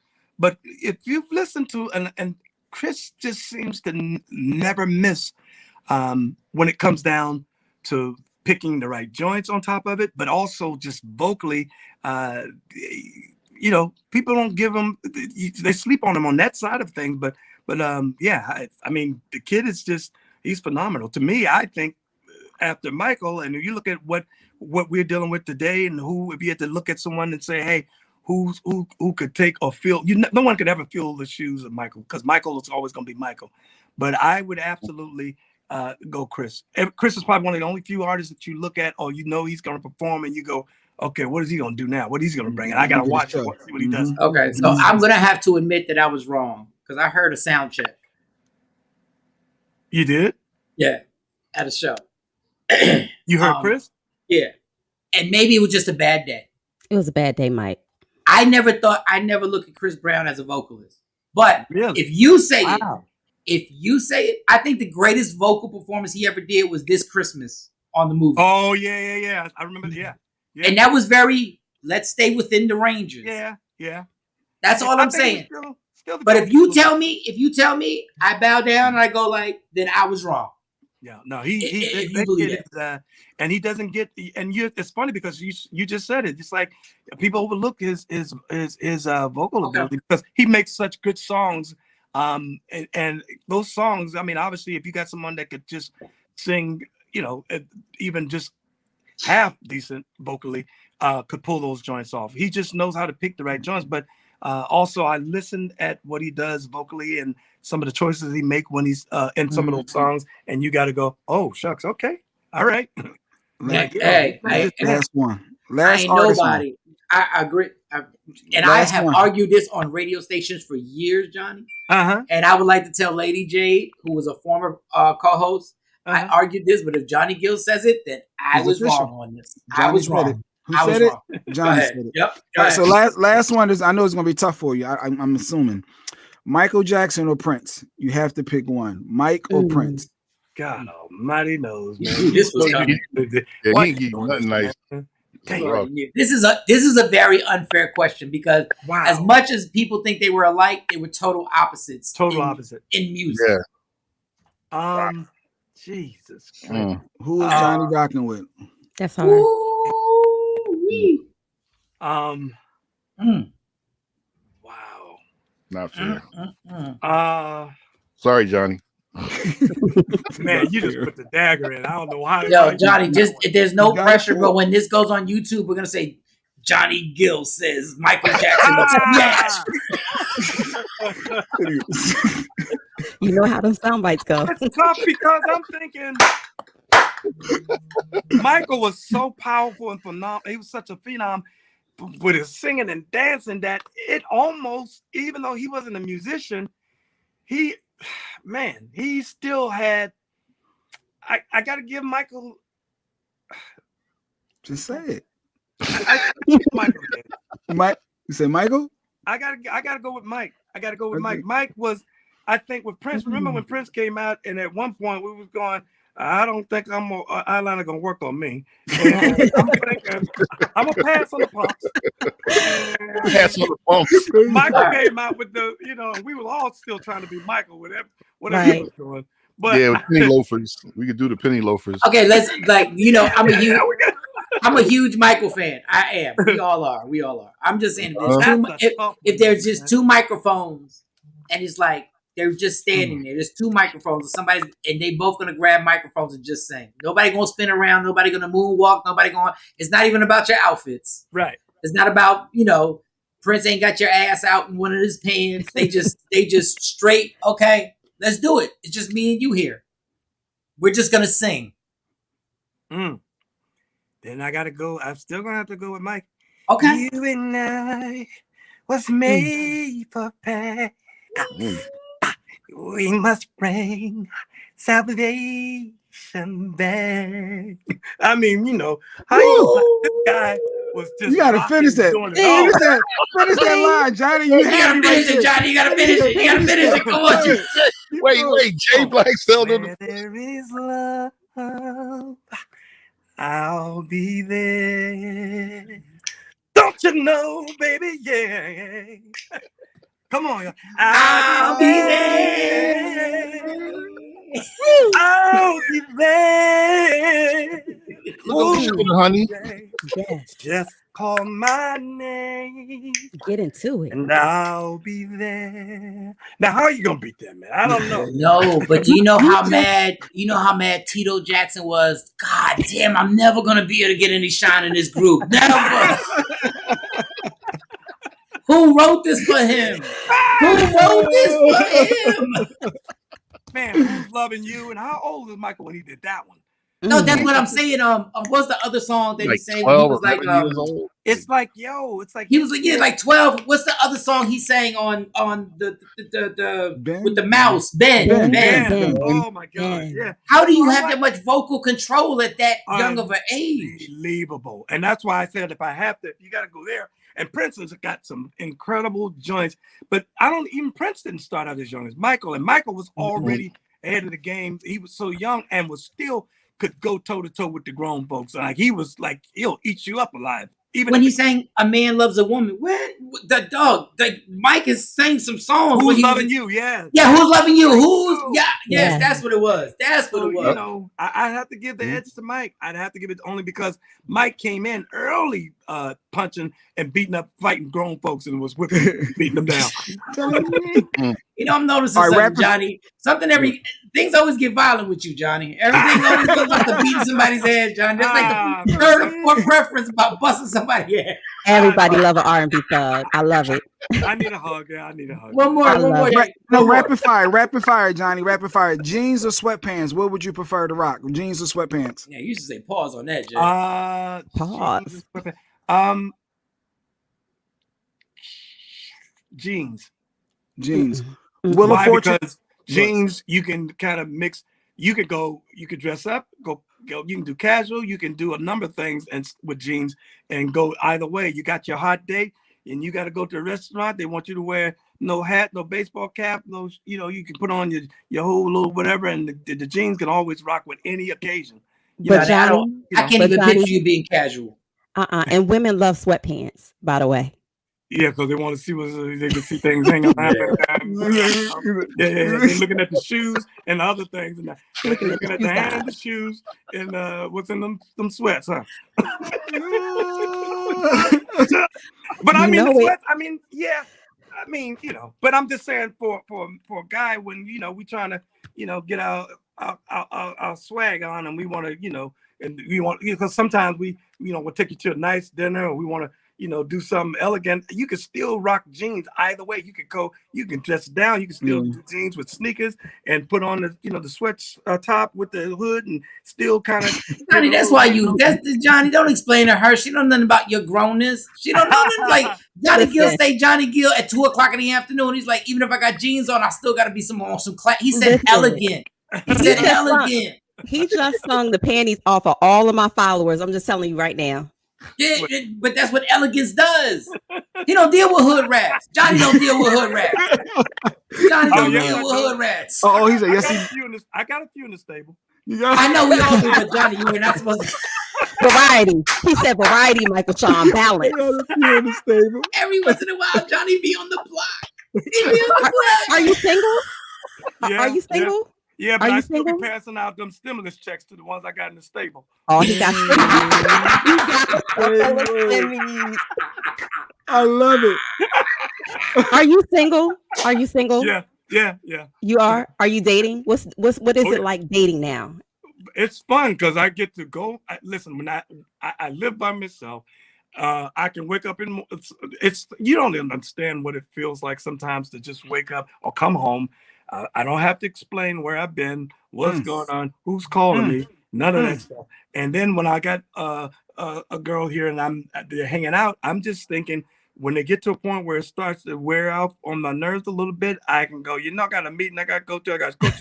That's exactly right. But I'm going to call you because I enjoy you. And you know what I mean? But, yeah.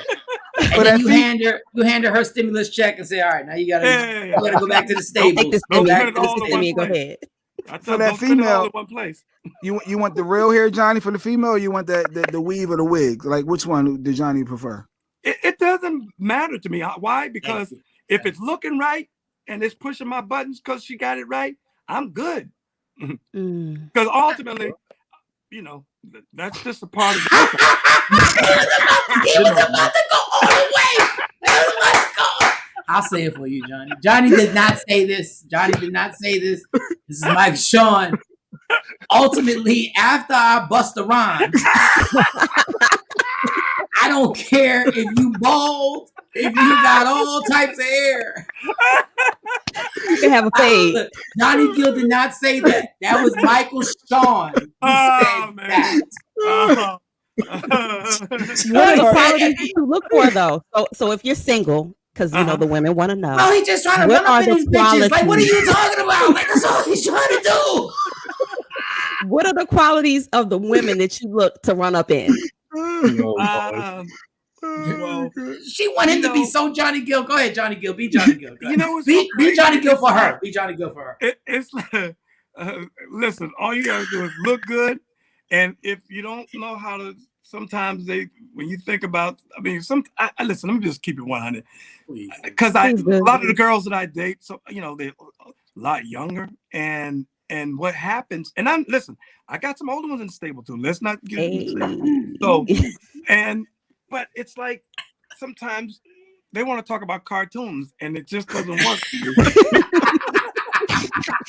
Now, let me just state for the record, I ain't talking about Oh no, right. No. You talking about like 20-year-olds, 28-year-olds who want to do TikTok? Not even 20 in the 20s. I'm talking about like maybe early, like 30s, early 30s. Right. I'm 54, so that's still young for me. Yeah. And sometimes when they talking about their nails and their dress and the stuff they're looking at and talking about, I'm like, yeah. And it's like at some point you just go, man, I mean, like, you know, I'm talking about the news. I want to talk about something that means something, but I get it. And I've learned how to balance that out. But man, sometimes I'm telling you, man, when you're dealing with the younger ones, it's like, okay, let's go and get in here and have something to eat, and then let's just get this music popping, and then let's just, you know, get this thing going, get the session rocking, and then you know, I'm gonna get you your stimulus check though too. Exactly. because you know, when they like in their early 30s, they still doing dances that they trying to learn and stuff like that. You're like, girl, you don't sit your ass down and it is tough. Even in their 30s, some of them still haven't figured out their life and their career yet. So you got to sit down and they're talking to you about that and thinking you're gonna wave a magic wand and make them and put them where they want to be with in their life with their careers and all that stuff. And it's like, listen, man, it's like, you know, it's every man for himself out here. It's tough out here, baby. That's real talk. So is that the nasty sex or the making love? Like, which one is Johnny? Right? Like, if you only got to pick one, the nasty sex or making love. But that's unfair, because some days you ever wake up and some days, you know, when you sitting around and you want to rock, you're like, yo, I just want to go and just raw, just whatever. And then some days you want to set the booty up right. So it's like it just depends. I mean, where you at? You know what I'm saying? Right. Wait, say that again. Sometimes you want the booty up what? You want to set the booty up right.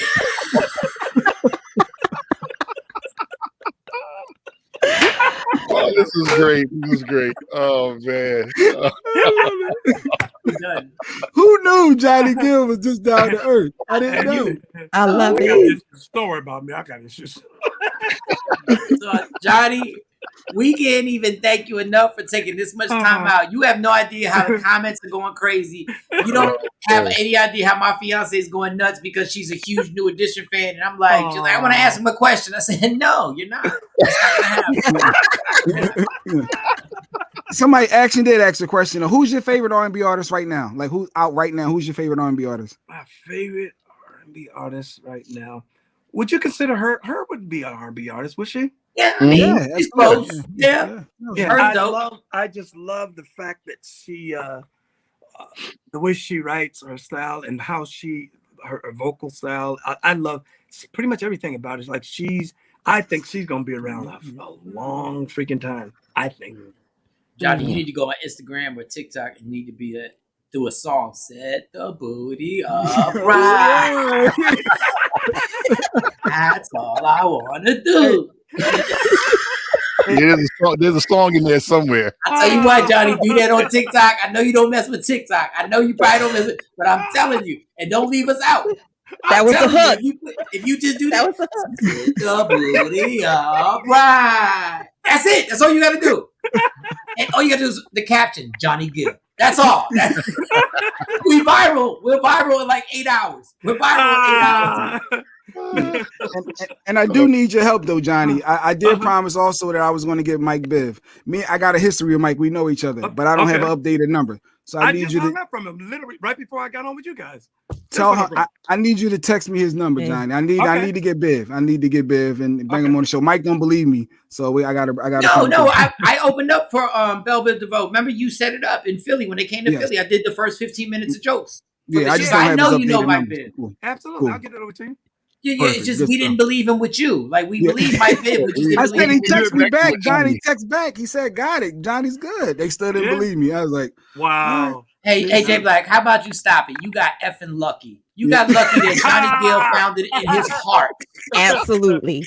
It has nothing to do you. You're not cool with Johnny Gill. You have to call him Mr. Gill. You don't call him JG. Y'all don't go out and have drinks. You don't call him Bills. You know. It was the first time you ever heard that the booty right. If you had never heard, if you would have known, Johnny Gill probably says that all the time. You'd have known that, but you didn't know nothing. JG. Gotta act like he pulled something off. God bless us today. God found it in Johnny Gill's heart. Man. I think Johnny answered that phone because he thought it was a chick. Honestly, I think yesterday Johnny actually, I was waking up and I was thinking morning sex. I was like, oh, here we go. Man, I ain't even got to make this call this morning. Right, you ain't even got to make the call. Man. That's the only reason why he picked up for us. I get on the phone and they talk about it. I'm like, I knew he called me a whole bunch of words in his head. No. Who is this motherfucker on the what the? I thought this was old girl calling me this. They got the moon and the stars all gathered correctly in the right area. But he gonna run with this. He gonna run like he pulled this off. But, all right, Johnny. Thank you. Thank you for spending time with us. Thank you. It is Free Agent Radio. If you download the app on your phone, it's absolutely free. Going to. And if you want to see it, it's Media Room 360 on all the streaming channels. Johnny Gill, thank you so much. Everybody, y'all have no idea how big this was for me, Sexy Mo, Jay Black, and DJ Cam, for Johnny Gill to spend his time. Johnny Gill, ladies and gentlemen. Johnny Gill! Awesome. Thank you guys so much for having me. Man. Oh. Yes. I got my chest hurting. Listen. Let's set that booty up right. I think I'm gonna have bacon. I think I'm gonna have bacon after this. It was to set the booty I think up I'm gonna have bacon too. You know what, bacon. Cam? I think I'm gonna have bacon too. I think I'm gonna eat some pork. I'm gonna order some bacon. Yeah, a little scrapple. Yeah, Mo wanted him to be that smooth R&B dude. Like, what is it that you look for when you're dating? He had a vision. He's trying to go on Oprah. Because that's what the women want to know. They want to know, can I slide in your DM? What you looking for? He not looking for nothing except that ass up, face down. That's all he looking for. Set the booty up right. Put the booty up right. I'm living through his life right now, dog. I'm living through that dude's life right now. I just want to hang out with him for like one whole day, like 24 hours. I set it up for you. 24 hours. Say if you gonna shut your ass up. First of all, you not setting nothing up, Jay. And Mo gonna be sitting there talking, trying to be awful. Have a philosophy. So what do you think about so and so? And he's gonna be like, just let me set that booty up right. He did say he like women who stimulate his mind a little bit. Women empowerment. Yeah, he does like something to stimulate his head. He does. That's what he said. That man is 54 years old. He don't give up about your views. Grown. He don't care about your views or opinions. Stimulus and keep it pushing. Take this check and shut up. And I can't change your life. I love what Johnny Gill said. Yeah, just every man for himself. Girl, I can't change your life. Every man for himself. I'm not changing your life, mama. Ain't nothing happening. Ain't nothing happening. Just let me power drive you. Ain't nothing happening. I love the realness in that, boy. Oh my God. Y'all little boys on here on Instagram. And you should love a woman. You should love a woman. You fall in love with the right woman. You should love her. And you should respect her. Y'all young boys out here crying on Instagram. If I see another young boy crying on Instagram because the bitch left, I'm sorry. That was the second. I'm sorry. But if I hear y'all crying one more time on Instagram, like, where was your role model at? Who was your role model? Where's your role model? Who was your role model, dog? He is a powerful drug, Michael Shawn. That's all I'm going to say. Really crying on Instagram, literally crying like she left and it was my bad. I know I did wrong and I did so much bad stuff and I shouldn't have done. Suck it up, dog. Oh, God. Johnny Gill says, I just want to put the booty up right.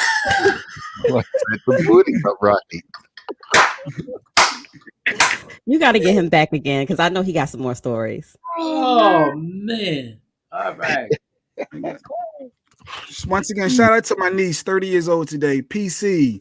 Happy birthday. Happy 30th birthday. Happy birthday. The big 3-0. Big 3-0. You want to stay away from Johnny because that's where he started. That's his age range. That's age. Johnny get you started right around there. Johnny be like, 30 years old. Stay away from Johnny. I told you Johnny only answered that phone because he thought it was a chick on that line yesterday morning. He was like, what the hell? Ooh, I gotta knock off this early. I love it. What area code is 856? I love it. Living a good life, homie. Living a good life. I think we did our job today, y'all. I think we there's nothing else to do. There's nothing else. I'm tired. Yeah. I just You like need the a black fact and that mild break. I'm gonna take a black and mild. I like the fact that I can call people right now and be like, "Yeah, what was you doing?" Nah, I just got a phone. Johnny Gill. I got a phone with skills. Yeah, skills. They call them skills. I don't know. Skills. You mean mad skills? Not the rapper mad skills. Johnny Gill. Johnny Gill. Singing skills. Oh, my wife said she loved the singing. I ain't even noticed. Yeah, the singing. Johnny was dope. I'm telling you. Johnny Jake Black said, "Keep going." I thought that was like, yeah, you gonna stop. You can't just say a little part. You gotta keep that going. Let's finish that. Like you be on the verge of being on some. I'm about to start calling you love. spicy. I was showing love. You about to start being spicy. Like another one. Keep singing, Johnny. Keep singing. Jay Black went into groupie mode. Yeah. Jay Black wouldn't let him go. He went into groupie mode. We sing another song. And then he wouldn't let him go. We've had him here for over an hour, and Jay was like, "Yeah, like I'll let you do the joints," and then you're like, "No, but you had to get to the nasty and making love. You could not leave it out." I had to always end with why? That. Because I almost think that's a little spicy too, asking a man. I'm thinking that's a spicy question. Yeah, I think you need to pass that question back off to like the estrogen in the room, because I agree with Mike. I don't think no man should ask another man, you like him nasty or you want to make love.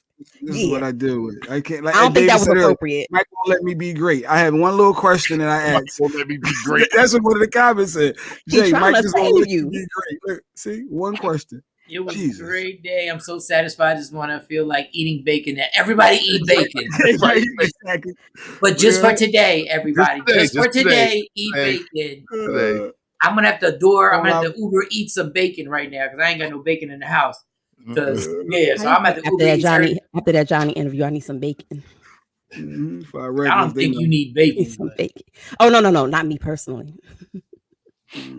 Thanks, Jeanette. All the women, all my women followers probably need a shower about now, especially after you start singing. I wanted to know when he said they're doing a tour again, is it going to be split 6 ways? Because he said they're working it out now. That did cross my mind, but I couldn't jump in with that one. No, I think he said they're going to be all of them. They're not going to divvy the money up. Oh, you only get 20%. Oh, you get 30%.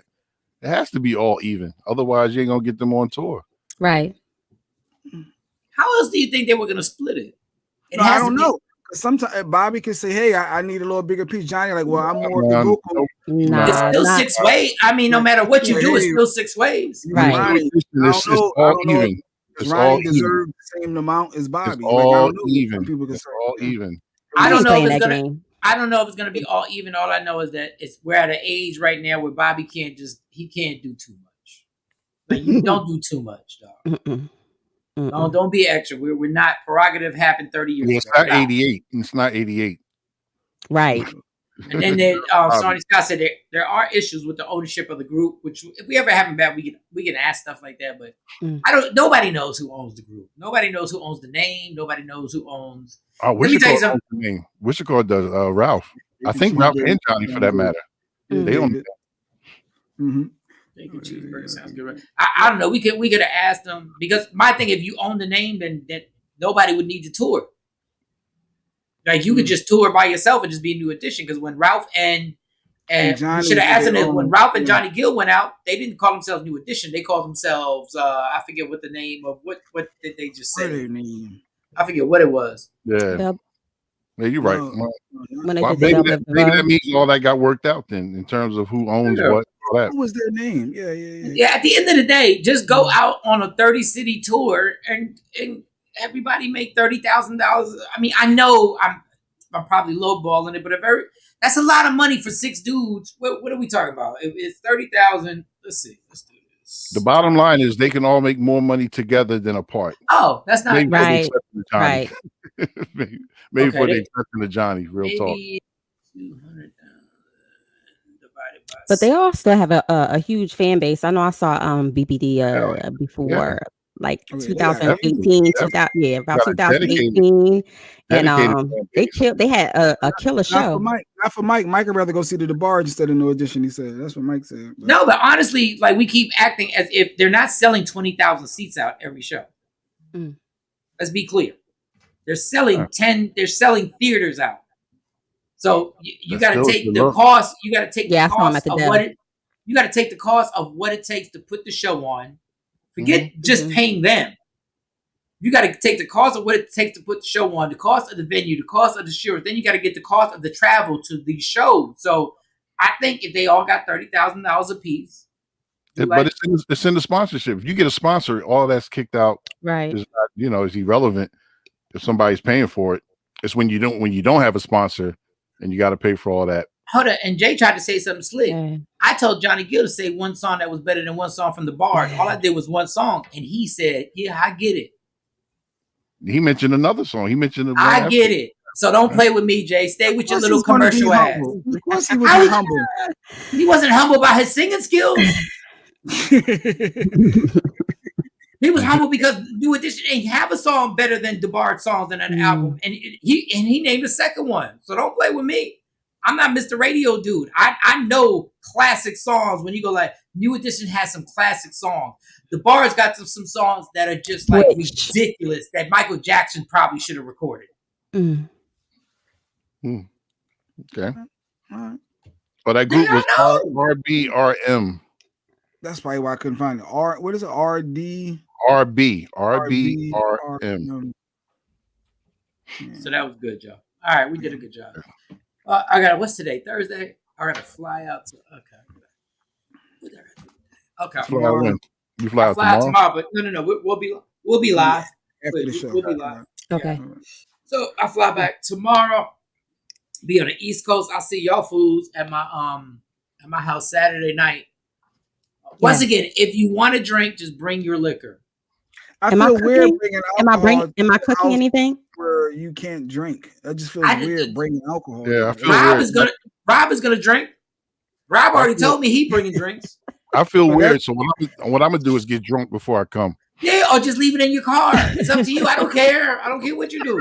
I feel weird, so I'll get drunk before I come. You're trying to be respectful. And don't none of y'all drink beer because I don't care about beer. Like beer was never was my thing. So just bring your little thingy things. I can't let you leave and drive home drunk. But I do have to get y'all out there because Canelo Alvarez is fighting Saturday night. So unless you want to watch the fight, we should stream it on Media Room 360. Go live. And what? No, I don't care. I don't care what you do. What I'm telling you, what I'm not going to do is be working again. I'll be like, hey, go ahead, Jay, lead that show. Go ahead, homie. Lead that show. Go ahead, leave that streaming to get together. Go ahead. Johnny Gill here. JG, where you at? JG, where you at, homie? Skills. Probably got like two chicks in the back room right now. Jesus. My respect for him just like doubled. Yeah. So whatever his net worth is. All right, listen, y'all. Let's wrap it up. We'll see y'all tomorrow. Hey, we told you Johnny Gill was gonna be here. Somehow or another, God made it happen. Love me for who I am, not who you want me to be, because I can never be that. And understand there's only one thing in life that is guaranteed. It will end. So enjoy every minute, every second, and never let anyone steal your happiness. It belongs to you.